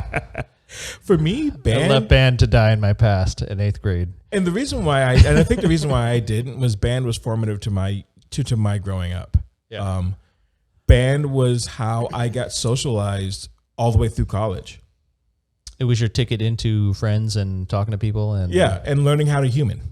Okay. Yeah. You know, because quite honestly, the biggest thing I got out of college was not my degree. That was not the thing that I carried to this day out of college. The thing I got out of college was how to human and how to do so openly and acceptingly. When was the last time you touched a trombone? 6 years. Really? You picked one up 6 years ago? Yeah. Just so you still Stood had around on it. Okay. Yeah. I'm about due to pick it up again. I've never picked up the clarinet again. Ever. Why not? It's stupid. What do you do with a clarinet? Play it. What do you do with a guitar? What do you do with drums? Yeah, play awesome songs that you know from the radio.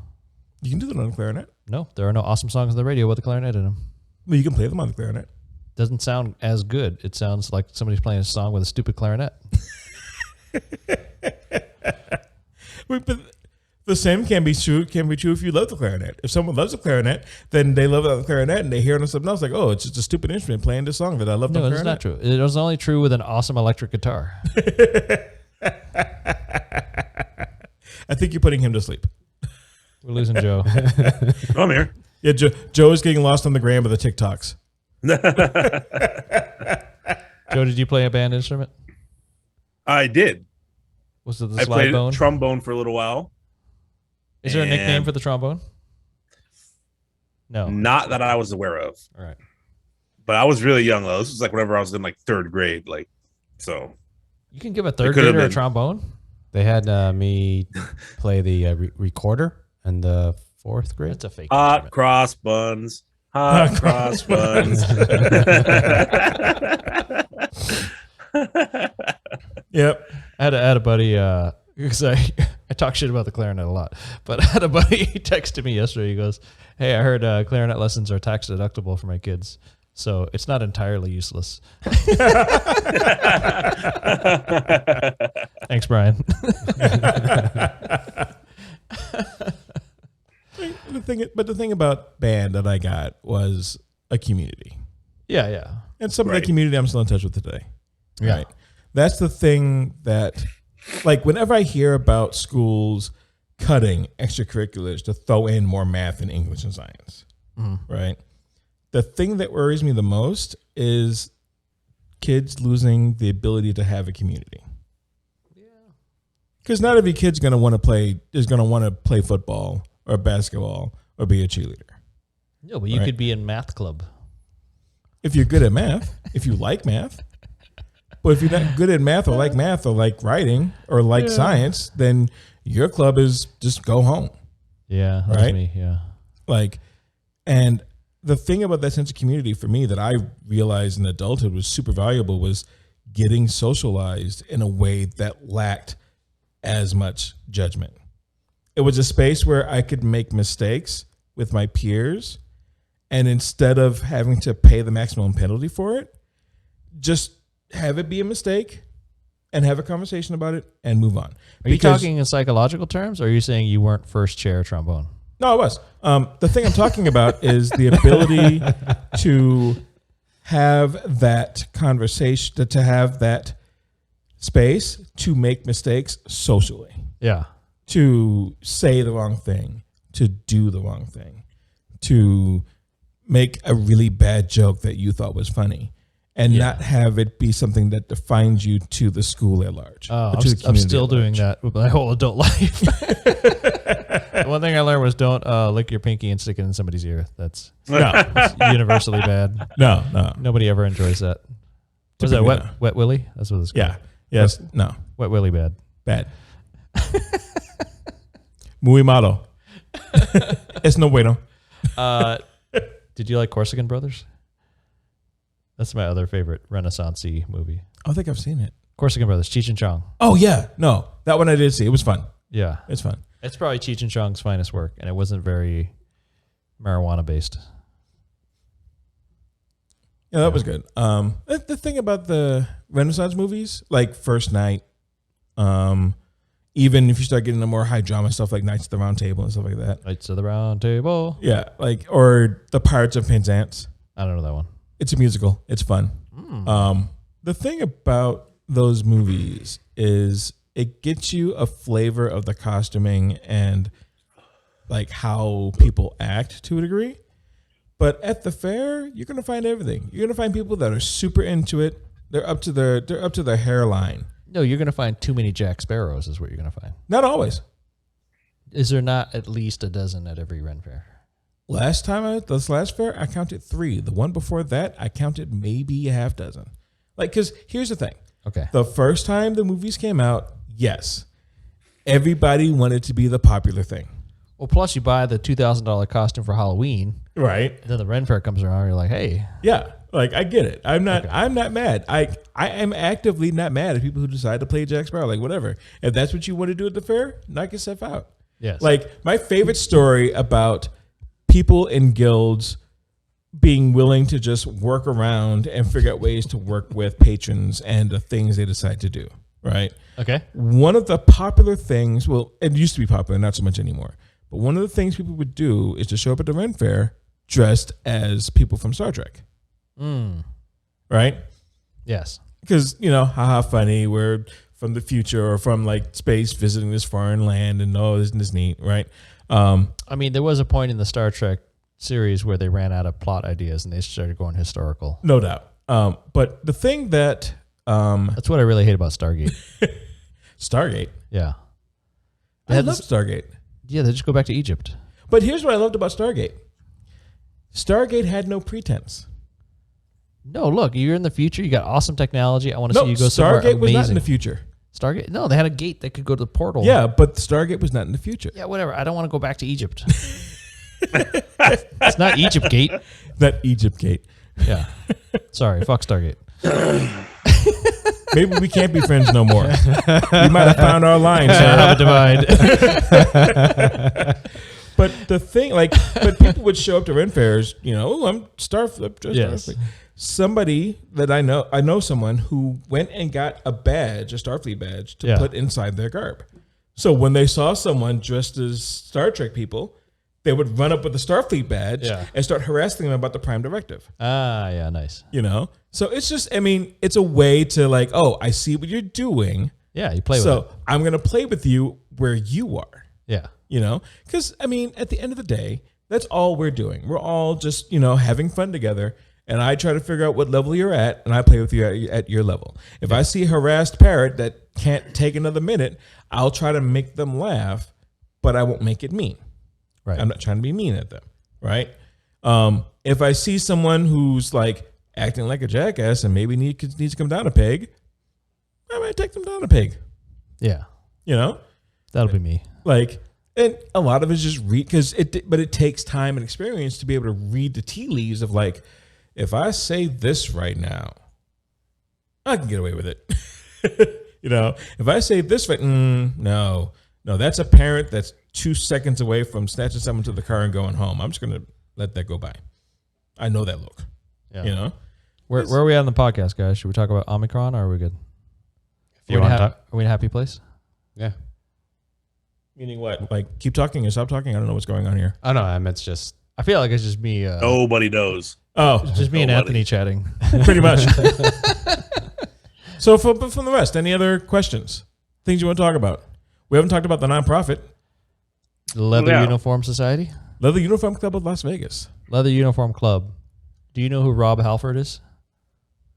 Was? That name is super familiar. But Judas Priest? Okay. He wore a lot of leather.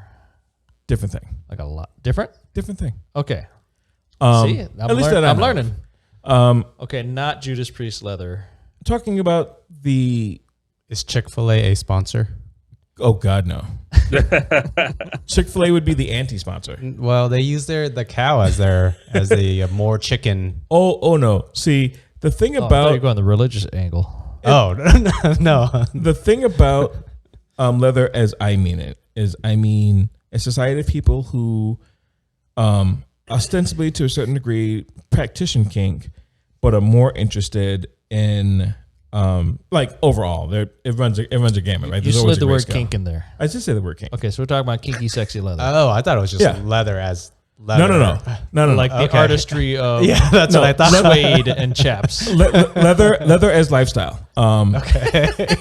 So part of there are certain people who come to leather because they like wearing cowhide and getting freaky. Okay. Right? That's what they're here for. They're here for leather and lube or leave them alone. Leather and lube. Yeah. Okay. Or leave them alone. Yeah. Those are your two options. All right. Right. And then there are people who are not at all kinky that are involved in leather for the community aspect. On the other end of that spectrum, people who they have no desire to flog anybody or do any of those things. They're here for the service and community and that aspect of it.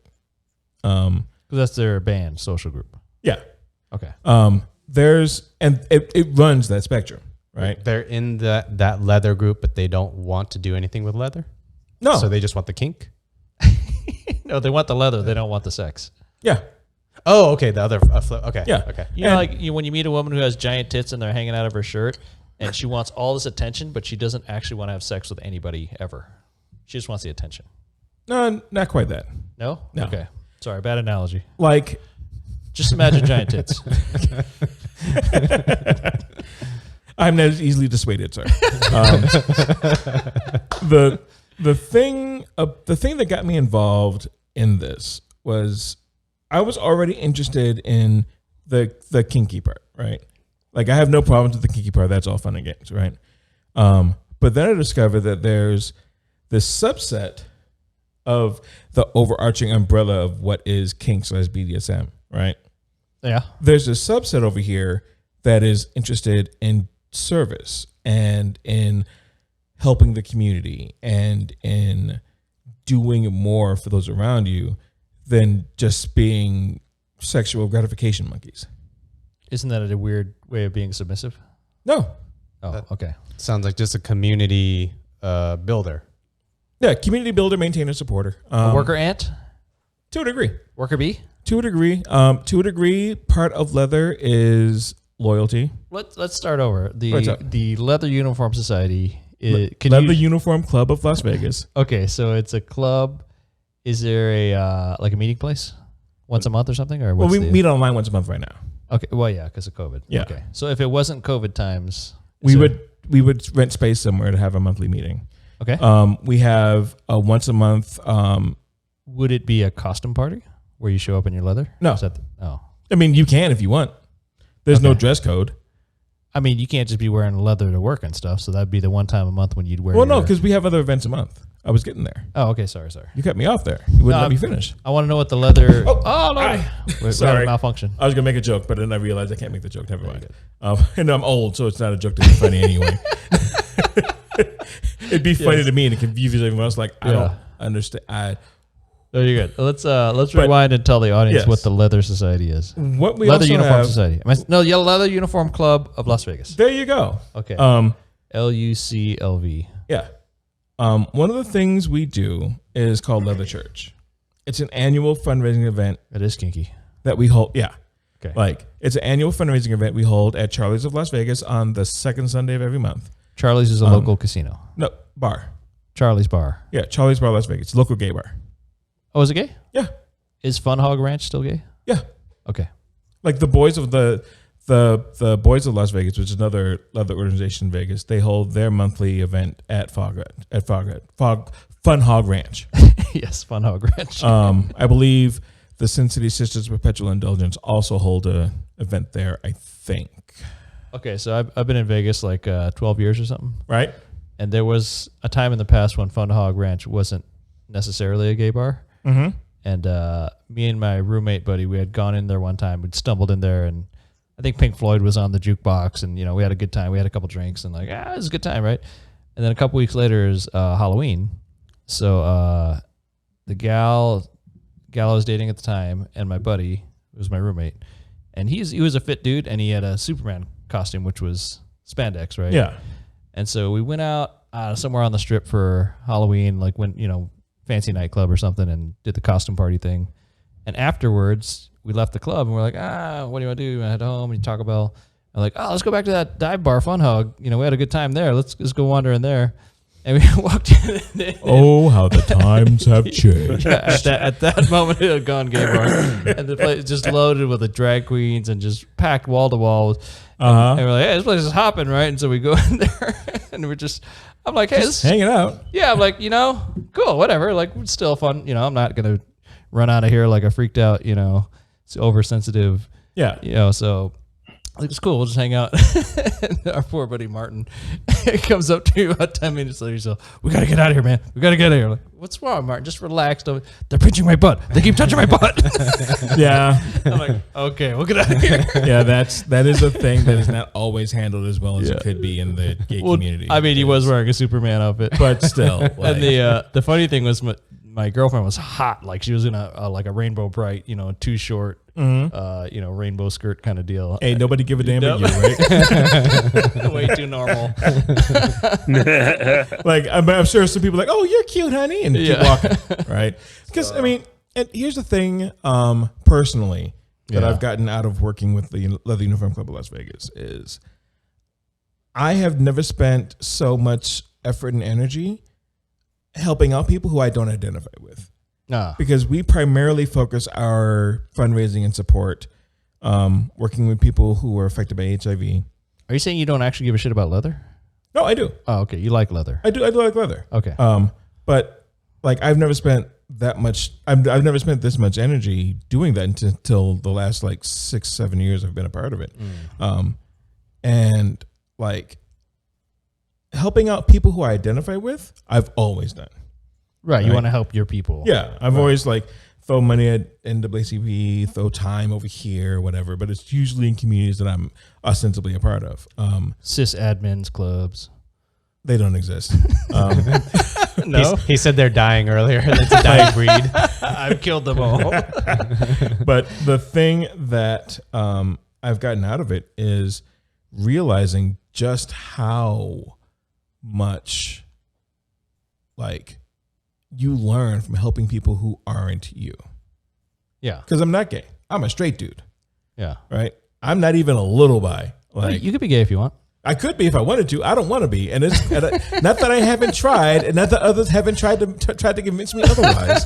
But I'm not. It's not right. It doesn't do anything for me. Yeah. So like I already know that like I'm not in that part of the community. I'm just leather. I'm not gay leather. Okay. I don't have AIDS. I am not affected by HIV.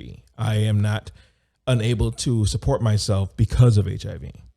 Yeah, but you find it incredibly gratifying to help people that are struggling with that. I find it useful to hear their stories and to hear their stories without judgment. Yeah. That's cool. Because it has taught me, like not intentionally, just along the way, I have learned in a much more concrete way how much we are all the same, and how at the end of the day, all of us are, to a certain degree or another, a few paychecks away from being on the other side of that soup line. Yeah. Right? So that has been like, if I leave this world without learning anything else, that is a great lesson to learn. Yeah. Don't get too comfortable. If there's anything I can pass on to anybody else, it's get out there and help people who are not you. Yeah. You know? Watch are you out. white You and might Christian? be on Skid Row next. Like, are you white and Christian? Go help out some people who are, not white and not Christian. Yeah. Hear their stories. Hear their lives. Whatever that is you identify with, find people who aren't that and go assist them. Yeah. And do so without trying to pass judgment or tell them how to live or, trying to impart your wisdoms, because they are not around you, or you're not helping them with your wisdom. You're helping them with your money and your time and your efforts. That's all you need to bring to the table. Leave everything else out and just hear and experience and see their humanity and meet them there. No, Anthony, that's why I do this podcast, is share my wisdom to the internet. I'm making everybody smarter. Well, here I am telling you, like, hey, turn that down a little bit and go help out a black kid somewhere. You know what? Those toy drives at Christmas? Yeah. I've given many, many toys to toy drives. I never get to see the kids that get the toys. I haven't either. I know that because we work with St. Therese, and we do an annual Christmas shopping and an annual sports equipment drive for St. Therese. And the nature of their nonprofit is, if you're not part of the nonprofit, you don't interact with the children, rightfully so. Right? Yeah. There's no expectation that just because, we raised X amount of money this year or whatever, that, we get to talk to the kids. No, but can I see a picture of 200 kids getting bicycles or something? Probably, if you ask. Okay. Well, I'm just saying, in my entire adult life of giving toys, I never get to see. Maybe this is a fault of the organizations that are doing it. Or maybe it could be that. It could be they're not putting it in places you're looking. It could be that you're not looking in places that they're putting it. It could be that, you just need to fire off an email and go, hey. Yeah, where are all these fake kids? Maybe don't approach it that way. No? Okay. Maybe take the more flies with honey than vinegar route. Okay. I would love to see the smiling faces of children that received the Legos I bought. That is a better idea. Okay. And they may tell you, like, oh, we can't tell you exactly who got those Legos, and that's also a possibility. I mean, you're a psych major, so I don't want to spend my money on charity if I'm not getting some gratification out of it, right? But the gratification you get out of it should be just the knowledge that you're helping someone who's in a worse spot than you. I know that. I want to see it. Why do you need to see it? Because that's how the human brain works, right? I'm not going to lie to myself and say, you know what? On an intellectual level, I know that I'm doing the right thing. I'd be much happier to see kids playing with their Legos. Then maybe that's a conversation you have with that leadership. Okay. I'm calling out all toy drive organizations right now. Send this man specifically pictures of children with toys. That's right. Find Emmett Morgan on Facebook. I want to see children receiving toys for all the money I've spent. Well, it doesn't have to be the toys I gave or the kids that got my toys. I want to send them videos of children. Heard them. Just random bicycles and Legos. I want to see kids receiving bicycles and Legos. That's funny. I see where Joe was going with that. Right. Jumping back to we don't make pedophile jokes on this show. Jumping back to I really like that you're saying, for if people try to help someone out, help a community out that's polar opposite from what they are. Not even necessarily polar, just outside of who they are. Give an example, maybe an example story where you really felt that even more. I know you kind of mentioned like helping out a gay person. You're not gay, but no, he drove to Utah one time to try to help this girl out. I was trying to help out my dick. That's something. Oh, you son of a bitch! I knew it. A really good salient example. The state of Utah is coming after us now. We're in trouble. I mean, we are in Vegas. There are a lot of Mormons. They have agents here. They got people. Yeah. They got our face in a database. Right. But one of the things that I was unprepared for, and it's because of a tragedy, was the Pulse nightclub shooting. Was right? that in Florida? Yeah. Okay. So years ago in Florida, pre-COVID times, it was a gay club, and somebody came in angrily and shot up the gay club, presumably with some deranged anti-gay motives. 3-4 years ago, was it? Something About like that. Something like that. Okay.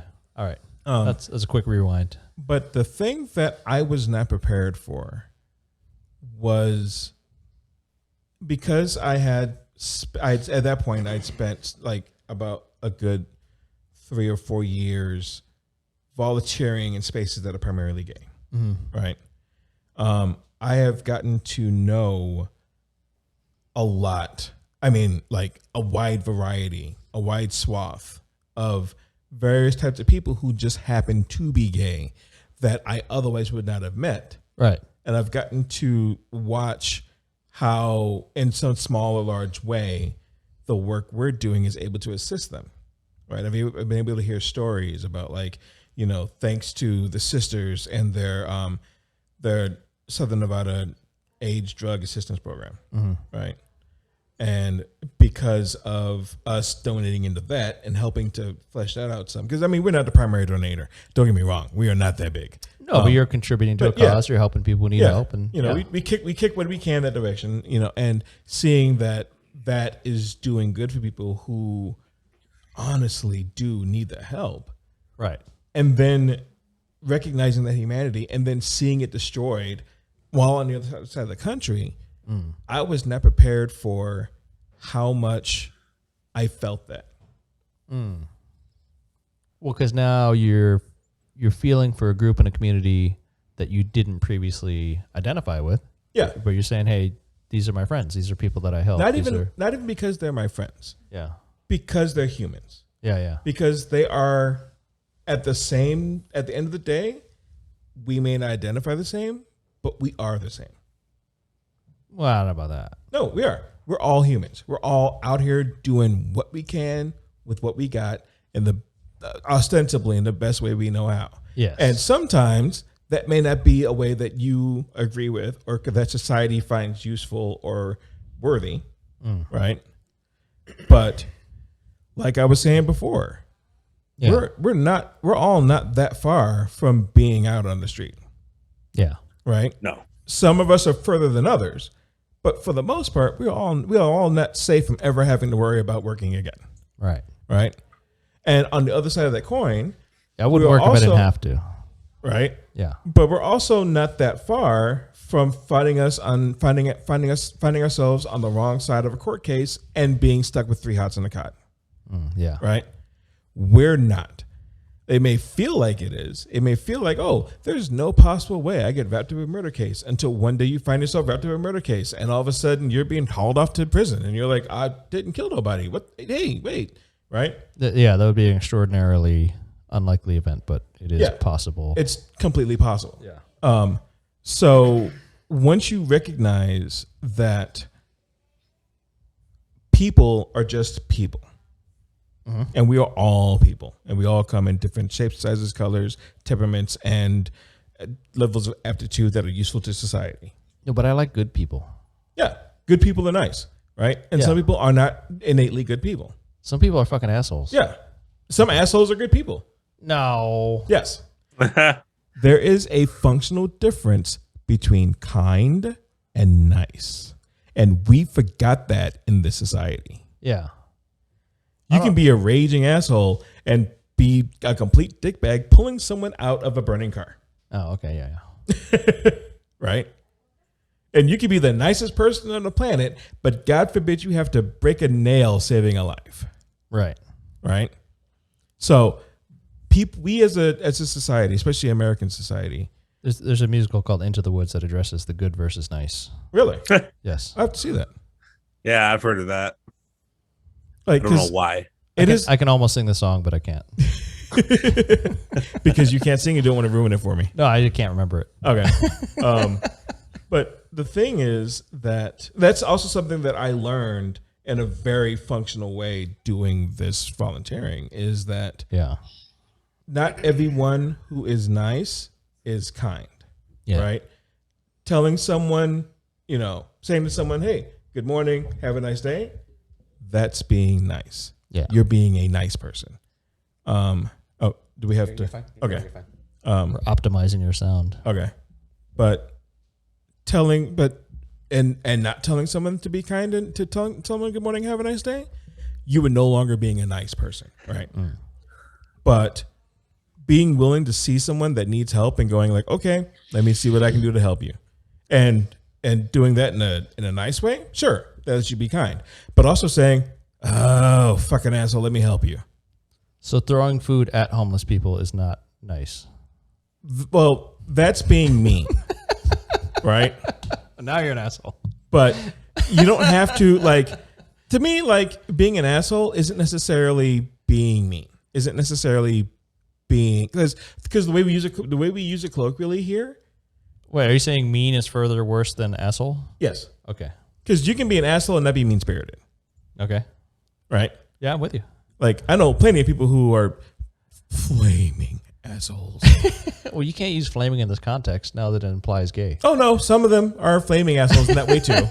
Not all of them are straight. Okay. Right? That assholes come in all sexual flavors, okay, man?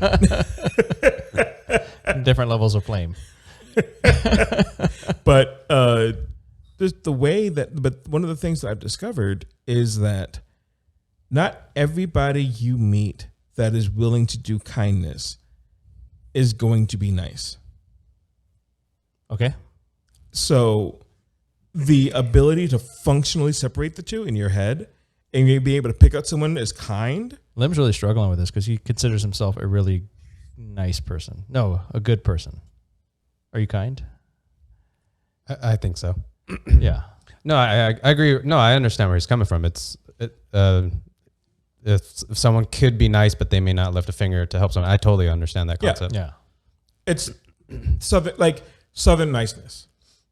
It's, why you got to bring in the Southern people? It is the epitome of this. The epitome of this is the actual meaning of bless your heart.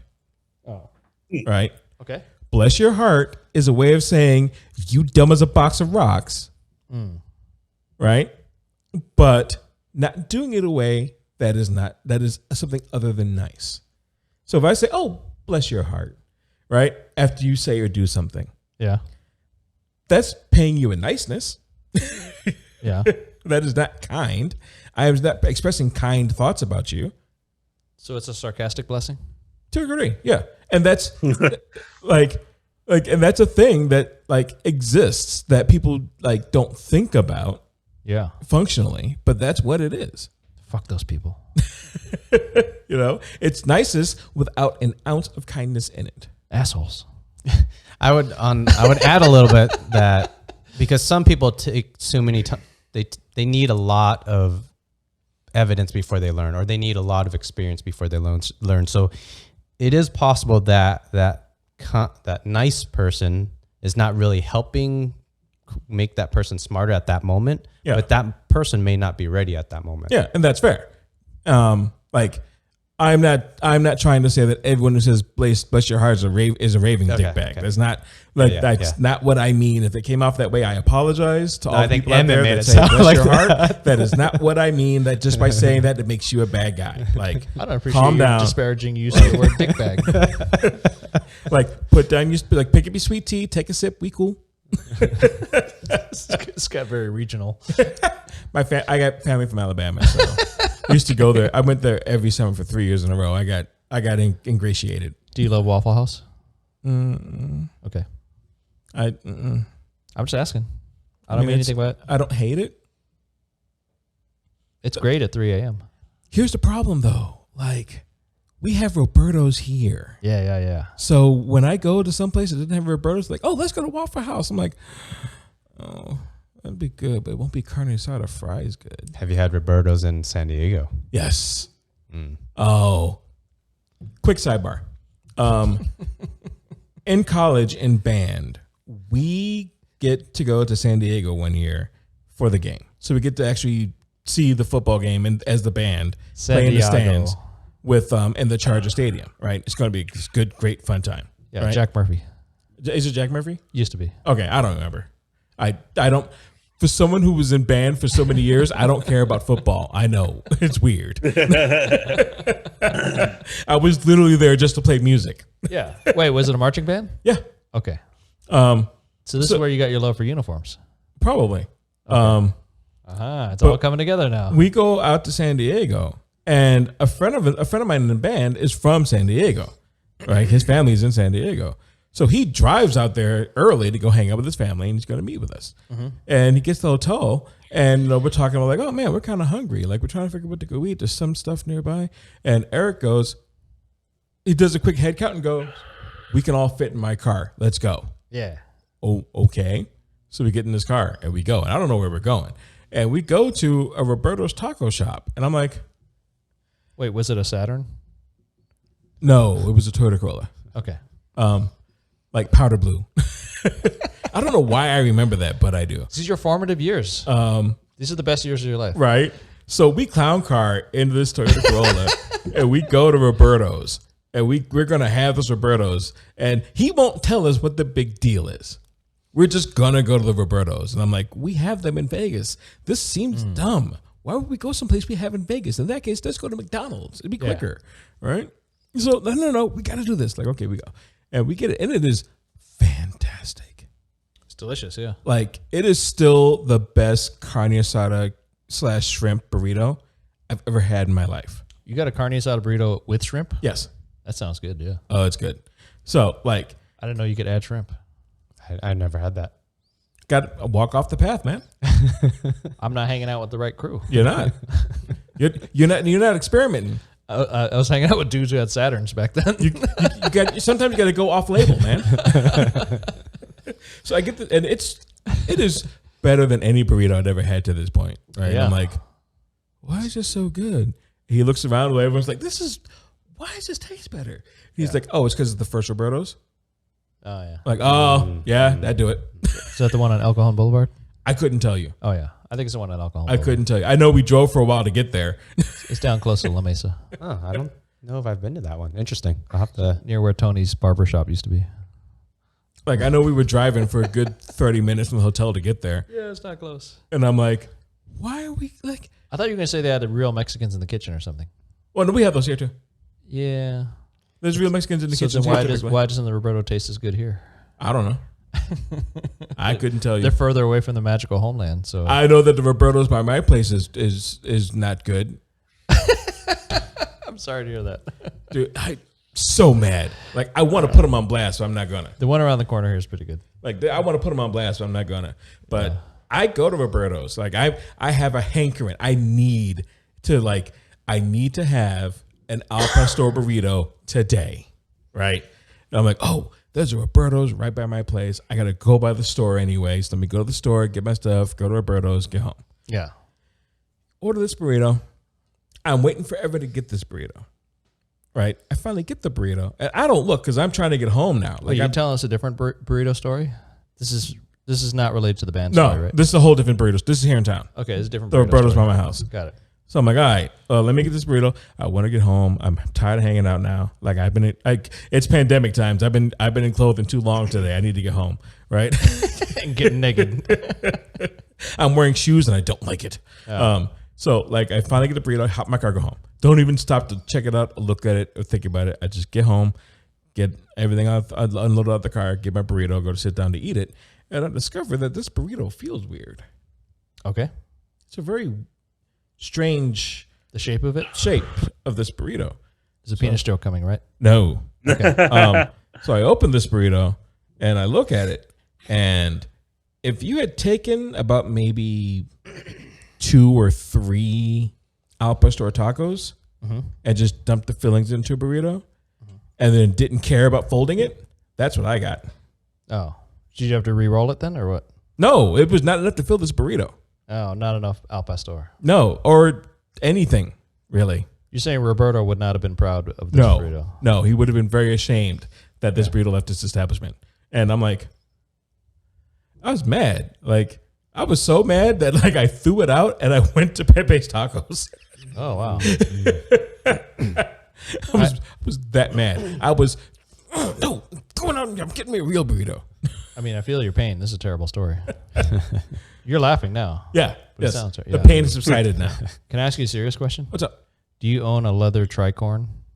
No, what actually. the fuck is a tricorn? It's a pirate hat. It has 3 corners. Oh. Like if you were Paul Are you Revere, fucking with me, or is that real? Yeah, it's called a thing. tricorn. Oh, okay, all right. I know I'm stuff. not well versed in pirate apparel. Look, when I say I'm spreading my genius to the internet, I'm not kidding. And I'm kind of surprised that you would know so much about pirates. Well, it wasn't only pirates that wore the tricorns. Sometimes it would kill people and take their tricorns. Fair enough. Because tricorns were primarily uniform for the British soldiers, I believe, at the time. Yeah, and dudes marching down the street in long socks and playing a flute. This is American history. Oh, yeah, well, I mean, I've seen The Patriot. I know all about American history. I've seen The Patriot. Yeah, that's where I learned all the stuff I need to know about the Isn't Revolution. he Australian? All right. Give me back my country. Yeah, I love that movie. All right, I'm going to take us into the final question section. I'm so glad I got my tricorn question. And now he was like, land the plane. Land the fucking plane. Land the fucking plane. Wait, but you know all the people that get a leather tricorn make it happen, right? I know some people, yeah. Not all of them. There's a lot of them. Okay. Do you know like custom leather stitching people? Or? Yes. Okay. All right. Just making sure. I'm gonna now. I got a contact if I need leather stuff. If you're going to anti-heckle him, is that you're part of the... I'm gonna come in with a tricon. Inverse heckle. Yeah, what's up, poor pirates? I mean, This hat cost me $417 in leather.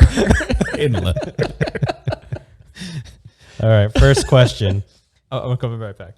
Keep going. Okay. What great daily habit or habits do you have? Great daily habits. Yep. Just for reference, we got about 20-ish minutes and then 5 questions just All for right. reference. I would say that like outside of like, maintenance things like taking medication, right? Take the meds I'm supposed to take. One of my better daily habits is reading news that is not about political current event stuff, like getting out of the geopolitical race. Like what is happening in tech? What is happening in science? What is happening in arts and culture? Just to get a feel for what's happening other places, because I feel like being well-rounded in your daily intake of media is a requirement to be sane. Is it a single newspaper or are you using like a aggregation online? Like Google News and, okay. I know Firefox has Pocket, and I have set up Pocket to do that somewhat too. Okay. Awesome. Next question. What do you know or think of cryptocurrency? I think cryptocurrency is worth whatever people will pay for it, and it has no intrinsic value. Oh my God. Yes, sir. All right. For our audio listeners, Anthony, can you describe what just happened? He has come up in what appears to be a leather smock. I'm sure it had a cooler name back in the Whatever the name is, I can't put like Dude, singlet. smock is one of It's my not a favorite singlet. words, FYI. It's like a suede leather. Yeah, Sorry, I didn't mean to just. it's still boss of shit. Why do you have that? Answer the real questions. So in Pacific Beach down in San Diego, there was a thrift store. This is about 20 years ago. I was walking through this thrift store. I forget what I was originally looking for, but this was on the rack for $20. I would have had to buy it too. Yeah.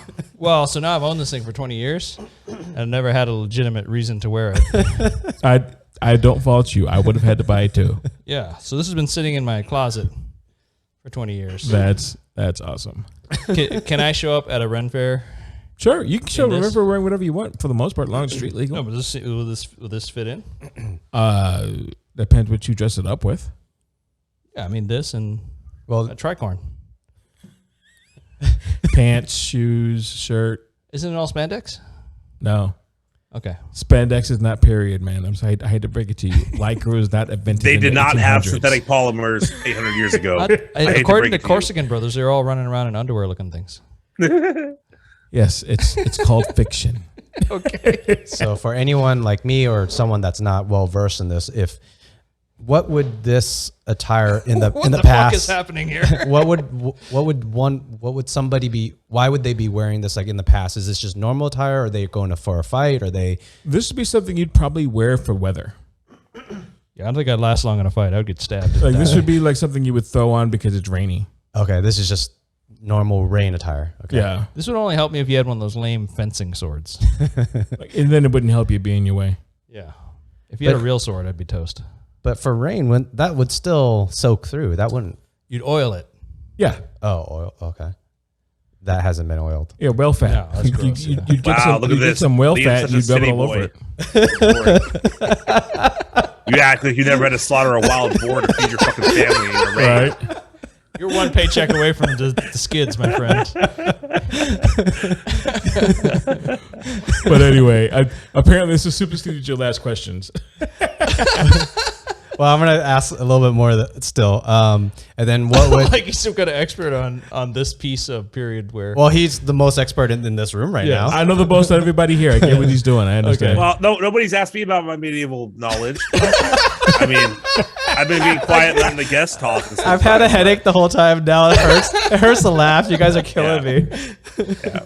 In all fairness, I don't know anything, but it's still offensive that you would assume that I didn't know anything. Do I look more like a duke or more like a peasant? Commoner?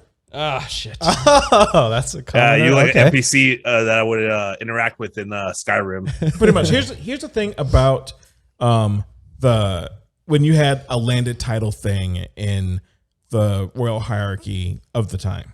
Yeah. That came with an actual paycheck that it doesn't come with today, right? No, like the poor people would pay taxes and you would collect their money, right? Yes, and you would get a cut of that. So you UBI? had UBI?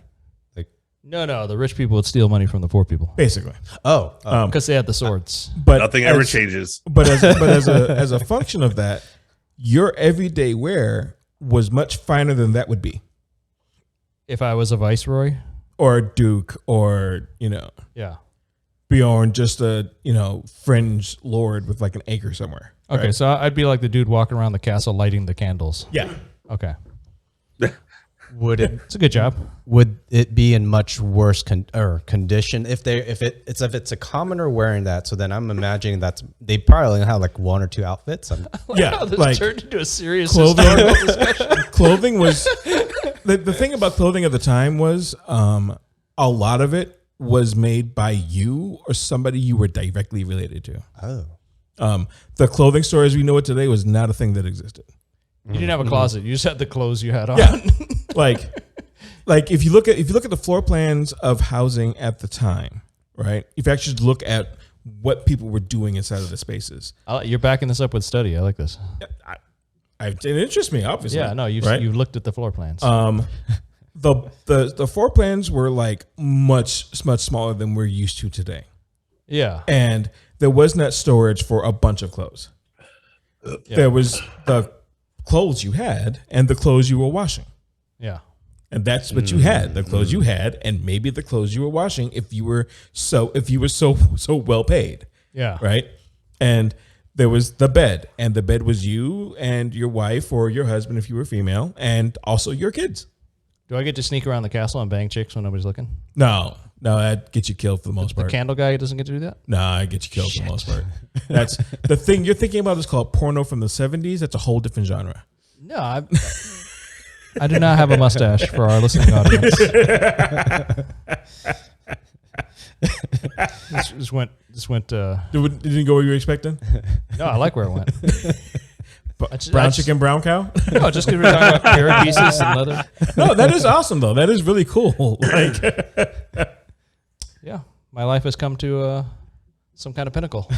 On an unrelated note too, I actually have looked up and seen like how like old housing used to be like way back in the day and stuff. And you've also studied ancient architecture? No, but one thing that Everybody's was a goddamn expert around here. concerning to me is like what children back then had to witness. Yes.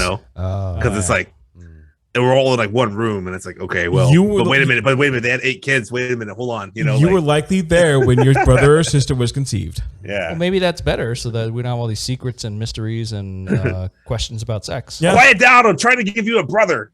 Yeah.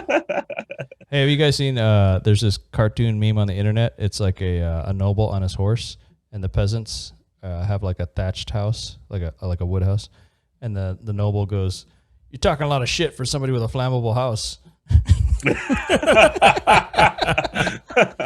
Also true. If you got, oh yeah, that's funny shit. Like, but it also, like, if you got into the wrong person's face, man, just burn your shit down. All right, so back to the we're on the second final question. What do you know or think of cryptocurrency? You answered it has no intrinsic value. It has no intrinsic, like, you can't give me a Bitcoin and I can innately do something with it, right? So in that regard, it's not much different than the currency we use now that's not backed by any form of like material like gold or silver or whatever, right? But at the same time, there is nothing that is keeping this currency with any sort of value. And there is nothing that protects the value that you have with this currency. There's no infrastructure built around a Bitcoin to keep the Bitcoin from being completely worthless. So if you throw money at crypto and then everybody wakes up tomorrow and just decides all at once, like, we're done. Yeah. Wait. Hold on. I'm confused. Do you not support Cat Girl Coin? That's all I want to know. Do I support it or not? Yeah. I don't think he's paying I'm attention. ambivalent to it. Okay, so you guys heard him. Everyone heard him. Buy Cat Girl Coin. I'm in the red heavily. I need people to buy it. Good luck with that. But that's the thing about crypto, and especially because the market is flooded right now with so many options. Let me ask you this, Anthony. Right. I don't have a point. I'm just asking you a question. If I owed you $500, like we went to San Diego and I owed you some money for the hotel and stuff. Right. I'm like, I owe you $500. I can write you a check right now for $500, or I can send you to your phone $500 worth of Bitcoin. Or Cat Girl. Which one would you rather have? Neither. Give me the cash later when I see you. So I gotta come up with actual cash. Yeah. Or why don't you trust my cash check? or PayPal? Like if you can Bitcoin to PayPal me, fine.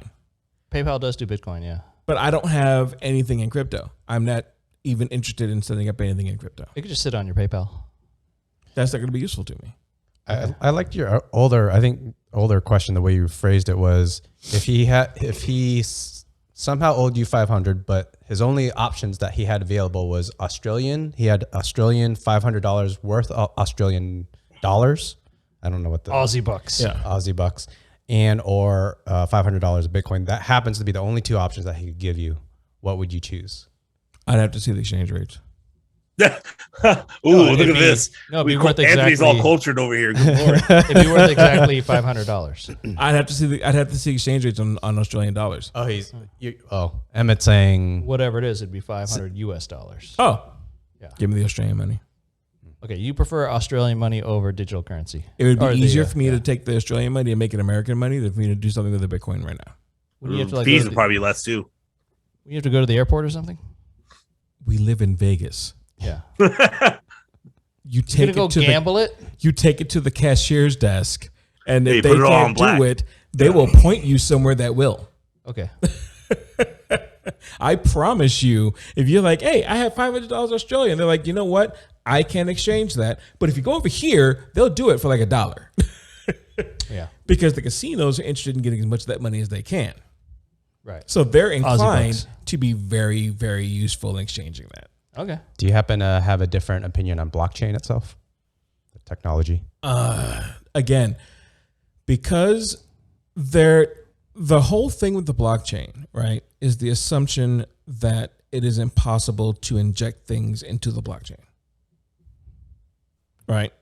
A lot of faith that comes from that, yeah. Without a consensus. Like, yeah, the assumption is that the blockchain is nigh infallible. Except for with a consensus, but I mean, I don't know if that makes a difference for this conversation. And to me, nothing is nigh infallible. I work in IT.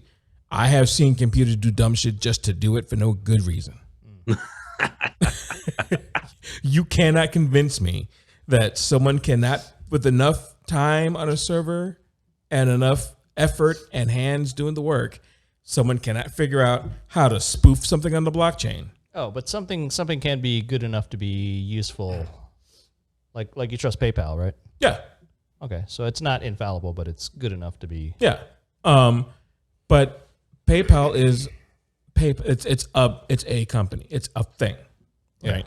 So if something gets weird with my PayPal, I can go to PayPal and go, Wednesday, Thursday, Friday, dog. Yeah. What's happening? If something goes weird with my blockchain, that's my thing with NFTs. I love the concept of an NFT. Right? Yeah. As a conceptual thing, blockchains, NFTs, cryptos, I love toying around with my head, right? It's a fun little widget to play with. But functionally speaking, a problem I have with these things is they've already shown that with NFTs, someone has figured out how to just spoof origins. Okay, so you're following and studying this world, even though you're not necessarily buying in. I work in IT, so knowing how it works is interesting. Right? Would you be more enthusiastic about NFTs and cryptocurrencies if they were pirate themed? No. No. Okay, it's worth a shot. Yeah, where's my pirate coin? The thing, I guess for me, where this falls apart for me personally is I'm not doing anything with my money that makes having an untraceable currency useful. Oh, I mean, the Ethereum I have is totally traceable. Well, you know what I mean, though? Like, yeah. Like, no, I'm not trying to do any sketchy either. Yeah. And he's talking about the actual use cases oftentimes being illicit activities. And also, comma, if I have $1,000 in cash, and I want to get some blow, and I find someone who's selling blow, and I buy $1,000 worth of blow with cash, it's got illicit real quick. Yeah, but if I do that with cash, right? Yeah, I got $1,000 worth of nose candy, and then I have Bitcoin, and I do the same thing. Yeah, I still get the nose candy for the same amount of money, and I promise you, unless you are doing something real bad, nobody is tracking your money.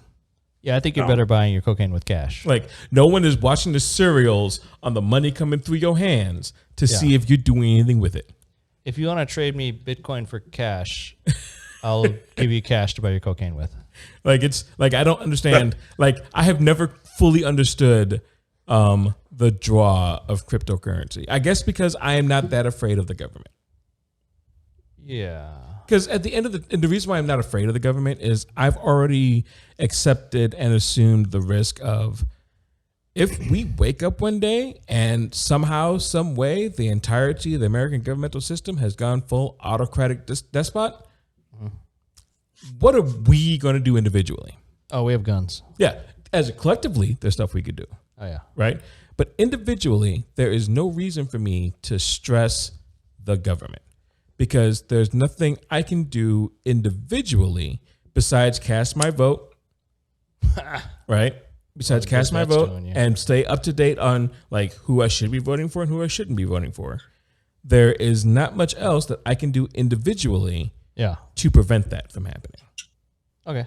So I don't stress it at my level. Like I'm aware that if the government wants to track me, it doesn't matter if I'm doing Bitcoin or NFTs or crypto or whatever. Yeah, they'll get you. Just remember, always remember this, guys. Guns don't kill people. The federal government does. Don't ever forget that. Actually, it's the bullets. The guns typically don't, unless you pistol whip somebody really hard.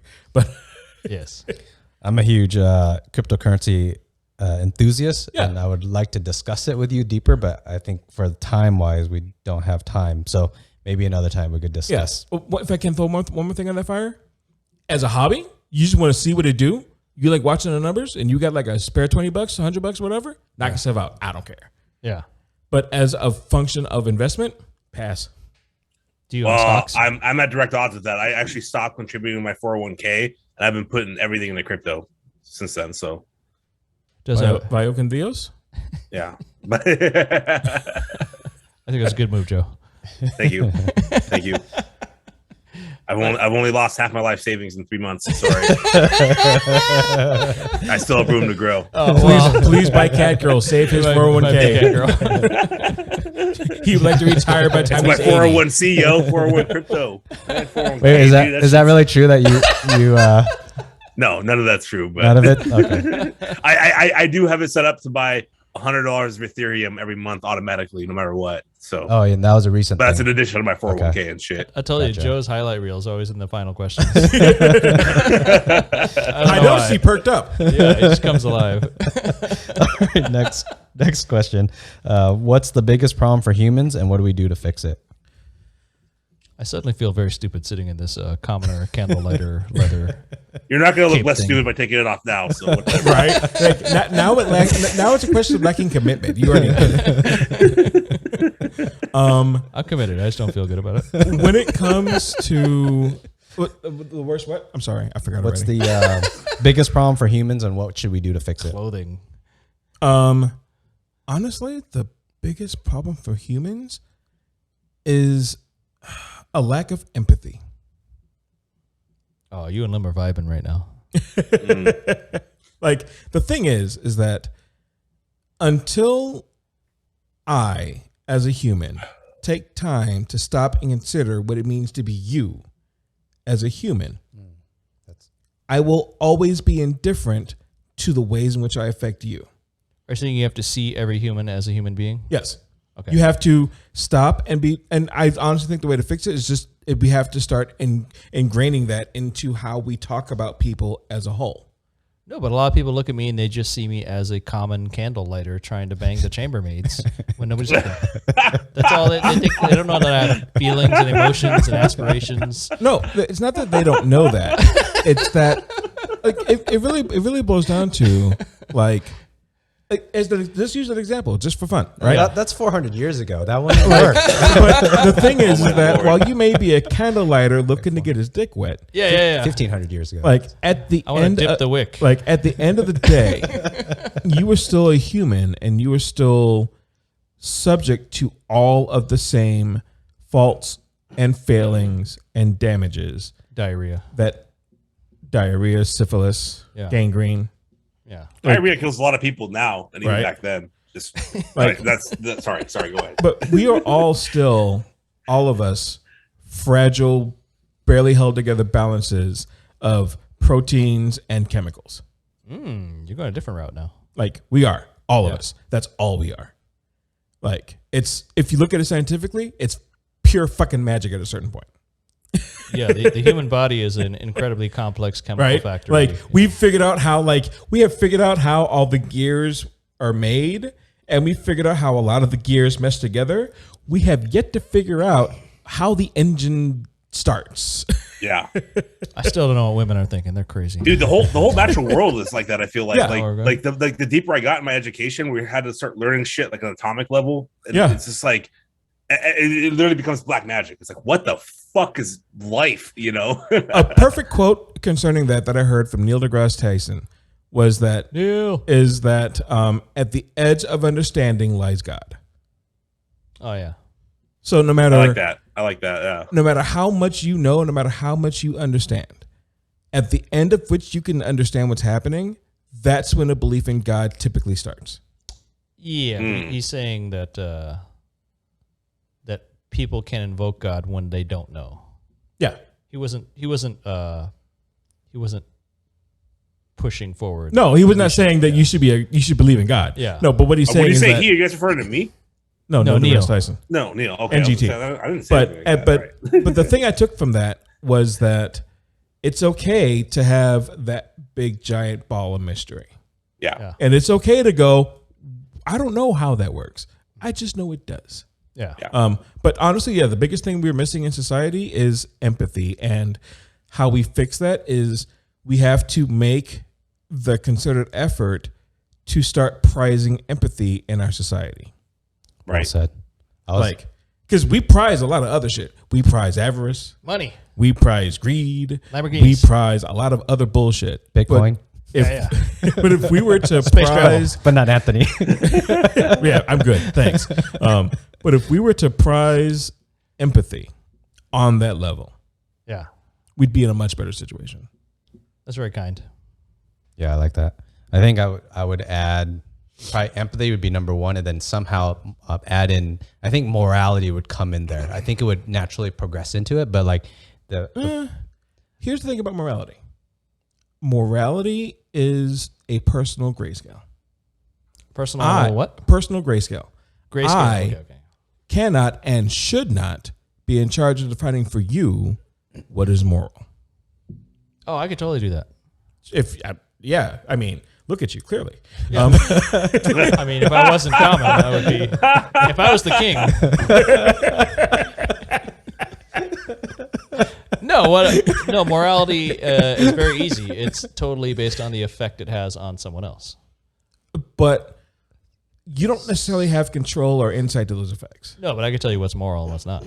I don't think that the concept of the way we conceptualize morality in language, in English, because that's what I'm speaking, and that's what I think, and I don't know any other language. We are doing the Queen's English. All right.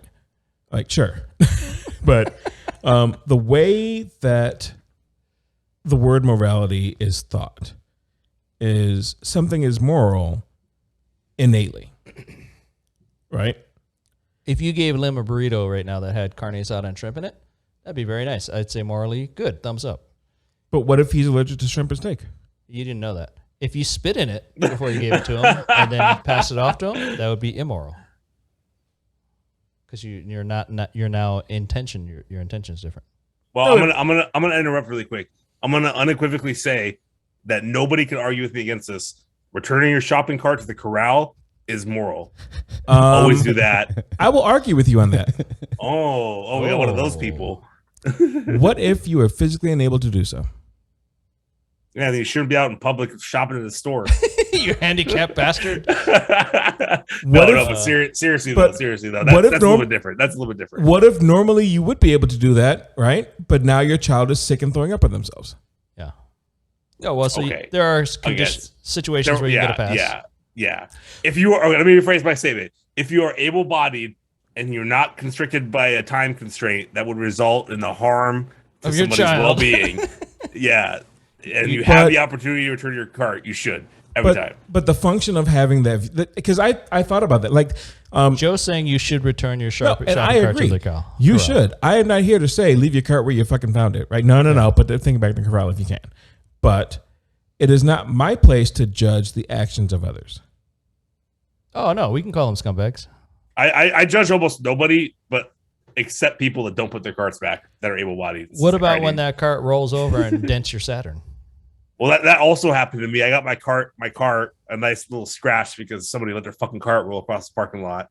And ever since then, I've been I feel like a Batman of shopping carts. Like I just want to beat the shit out of people. No, and I feel you. I do. I 100% understand. I agree with Joe's morality in the shopping lot. But at a certain point, I have to, for my own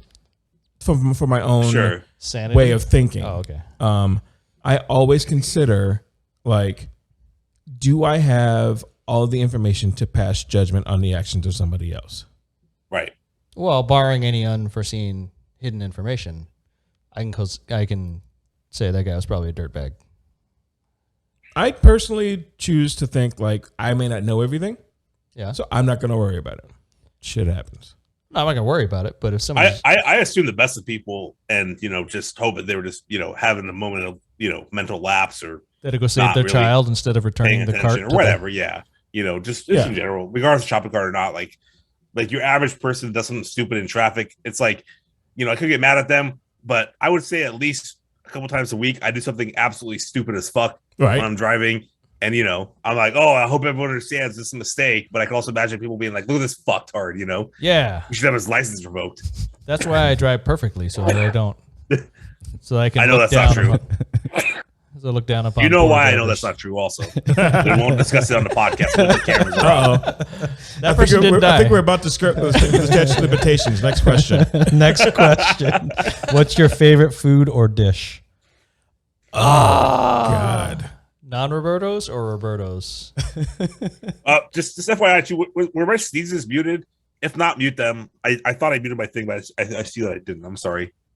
Did you get the cheap cocaine? No, it's not that at all. Get the good stuff. They grind it up finer. I don't understand what's happening. I keep seizing. That's why I make sure I'm not like interrupting anyone. Oh, no, which I guess I have done by talking about it. Yes. No, now you're causing more of an interruption than just sneezing.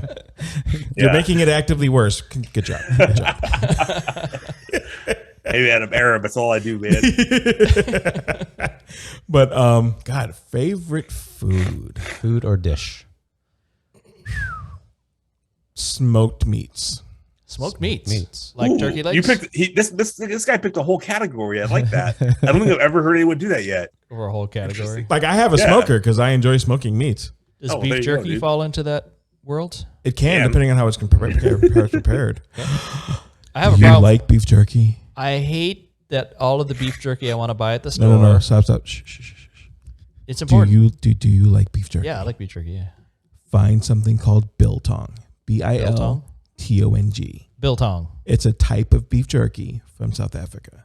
Is it made out of bull balls or something? No. Okay. No.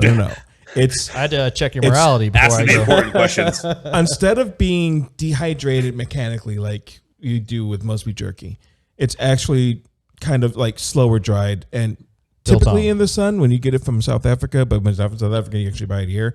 They still mechanically dry it, but they mimic the same process. Wait, so I don't have to import it from South Africa? No. I can find biltong here. You can find biltong made locally. And I'm not that rich. It's no sugar. That's my problem is all the beef jerky I buy, like, it'll say, like, smoked pepper flavor, right? Yeah. And then the ingredients will be beef, brown sugar, maple syrup. Like none of that. No, like, I didn't want any sugar on this. I didn't want teriyaki. None of that. Yeah, that's biltong? my problem. Oh, my God. I hate it when I go for beef jerky and it's sweet. There's a brand called Brooklyn Biltong. And Brooklyn Biltong. Yeah. It's $44 a bag. Woo! Wait, are we talking a giant bag? 2-ish pounds, 2.5-ish pounds. 2 pounds. It's a not inconsiderable amount of beef jerky. 2 or 3. I know I'd have to look at it. 2 pounds is a lot. Isn't the big bag like 5 ounces or something? Yeah, no, it is a lot of beef jerky, but it's $44 for this bag. This might be a good deal though. And it comes 2-pounder. It comes in a spicy, a steakhouse, an original like lightly seasoned flavor, and another one I can't remember. Steakhouse. And delicious. A1. Oh my God! If you like what beef kind jerky, of steakhouse do you go to? You go to the fucking IHOP? Like, if you like beef jerky and you like smoked meats, this stuff it is as though the celestial beings upon high have come down and seen fit to bless your tongue with flavors you were unprepared to experience. Bless your heart. Wait, you weren't expecting this good of an answer, were you? No, I wasn't. Sorry. I have one last one. Can I get biltong somewhere here in town, or do I have to go on the internet to buy biltong? The Brooklyn Biltong I get off Amazon, but I know you can find it in town and like Smith's and whatnot. Sometimes they'll have it. Smith's is biltong? Yeah, sometimes. Okay. It's like by Strive. I think it's a company that makes it when you find it at Smith's. Biltong. I'm going to look for this. All right, last question. Shout out 2 friends that you think should do this podcast. 2 friends that I think should do this podcast. Pirate or non-pirate? It doesn't matter. They have to own one of those triangle hats. Tricorn, you freaking. Thank you. I Tribal hats. Uneducated. Is it not a triangle? You commoner. I mean, whatever, dude. Talking about shit for somebody with a flammable house. Interesting for you guys. Who would be good on this podcast? Ooh. Do you know any strong female voices? Yes, actually, I do. I was going to suggest one. Okay. Stephanie Bryant. She is a...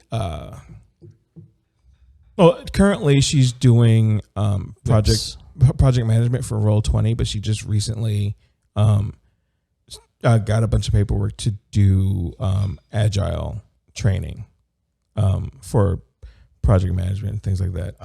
Okay. I know she has a lot of really... I'm going to grill her on Agile versus Six Sigma. Oh, do your homework. I don't know anything about it. That's the full extent of my knowledge. Like, you want to come in and you want to do your homework. Tell you that right now. He can name drop. That's about it. That's it. Yep. Right? After that, I don't know, man. But I've also tapped out all my medieval knowledge and pirate knowledge in this whole podcast. Yeah, but she also gets super deep into gaming stuff, like role playing games and tabletop and like board games and stuff like that. Hey, what was that? And fabric arts, like crocheting and knitting and spinning yarn. She can spin a yarn. Hey, Lem, what was that pirate game you were playing a few years ago? The Assassin's Creed 3. Oh, yeah. Odyssey, I think it was. Yeah, that was waiting for the day. Waiting for the day. I tried that game. I could not get into it. I love pirate shit. If I remember, it takes a while to get to the pirate to the ship, if I remember correctly. But the ship fights and everything. It's pretty fun. Okay, I think that's what happened. Was I got bored. Yeah, you probably got before you got there. You couldn't live as a commoner before becoming a No, the problem is I've only got so many hours in a day. So Yeah. if a game is going to make me slog through 30 hours of gameplay, I ain't got time. Gotcha. I ain't got time. Is there any pirate ship building simulators? Probably. All right, what's the second suggestion? Yeah. Stephanie Bryant. Sorry. Oh shoot, she's not in town anymore. Also not in town. You can anymore. edit this pause out. Mm-hmm. Do you want to flag it? Yeah, click your button. I've been waiting this whole time. I haven't seen the button once. Sorry. That's really concerning because I've said a lot of bullshit that I wanted edited out. You weren't watching. I've used it twice. All right. Sorry, I didn't come prepared for that question. I probably should have. No, you came in saying, "I know 1,000 people." You show me your face. It wasn't a waiver that you signed also that said that you would have an answer to these 5 questions. That's why I'll let you know that. Ask me the questions. I am not afraid. But I'm pretty sure, like Stephanie Bryant would be good as Brian Dirk. Brian Dirk is smarter than me in all things IT. I'm gonna throw it out there right now. He's way smarter than me at technology. He's either going to love crypto or have a very convincing anti-crypto argument. Either way, I don't know what his views are, but either way, he will have thoughts. Okay. He's also really big into the maker spaces and like like Sin Shop and those kind of things. Oh, we know the Sin Shop. And I know he's also big in like the ravers. Bring this guy on. EDC scene. Does he love robot shit? Yeah. Yeah, I need. Oh yeah, bring him on. Yeah, we like this guy. Yeah. Like I'm feeling you guys get along with Brian too. So yeah, Stephanie Bryant and Brian Dirk. You know how you want a pirate ship? I have this plan that involves used cop cars and remote controls. Well, I'll just say used cars, cheap cars, and remote controls. Yeah, they don't have to be cop cars. Just cheap. Well, I mean, I'm pretty sure whatever that lark is, I'm pretty sure he will love hearing about it. All right, we want to meet this guy. All right, gentlemen, let's call this the official end. Joe, wait, hold on. I got one more last 6 unofficial question, Anthony. This is gonna be good. I'm just it's just kind of a nerd question. I'm just curious. Right. If you had to build a computer right now with no supply chain restrictions, no consideration of price, would you go with an AMD or an Intel system? AMD. Oh my God, I love you. I've learned more about you from that one question than I have over the last 3 hours. I'm sorry, I'm not playing 20% more for 2% more performance. What's worth thermals also. Yeah. Right. All right, you got a drink, Joe? Yeah. Anthony, thanks for coming on. You're great, Anthony, dude. thank you so much. Yeah, man. I have enjoyed this. Joe. Sláinte.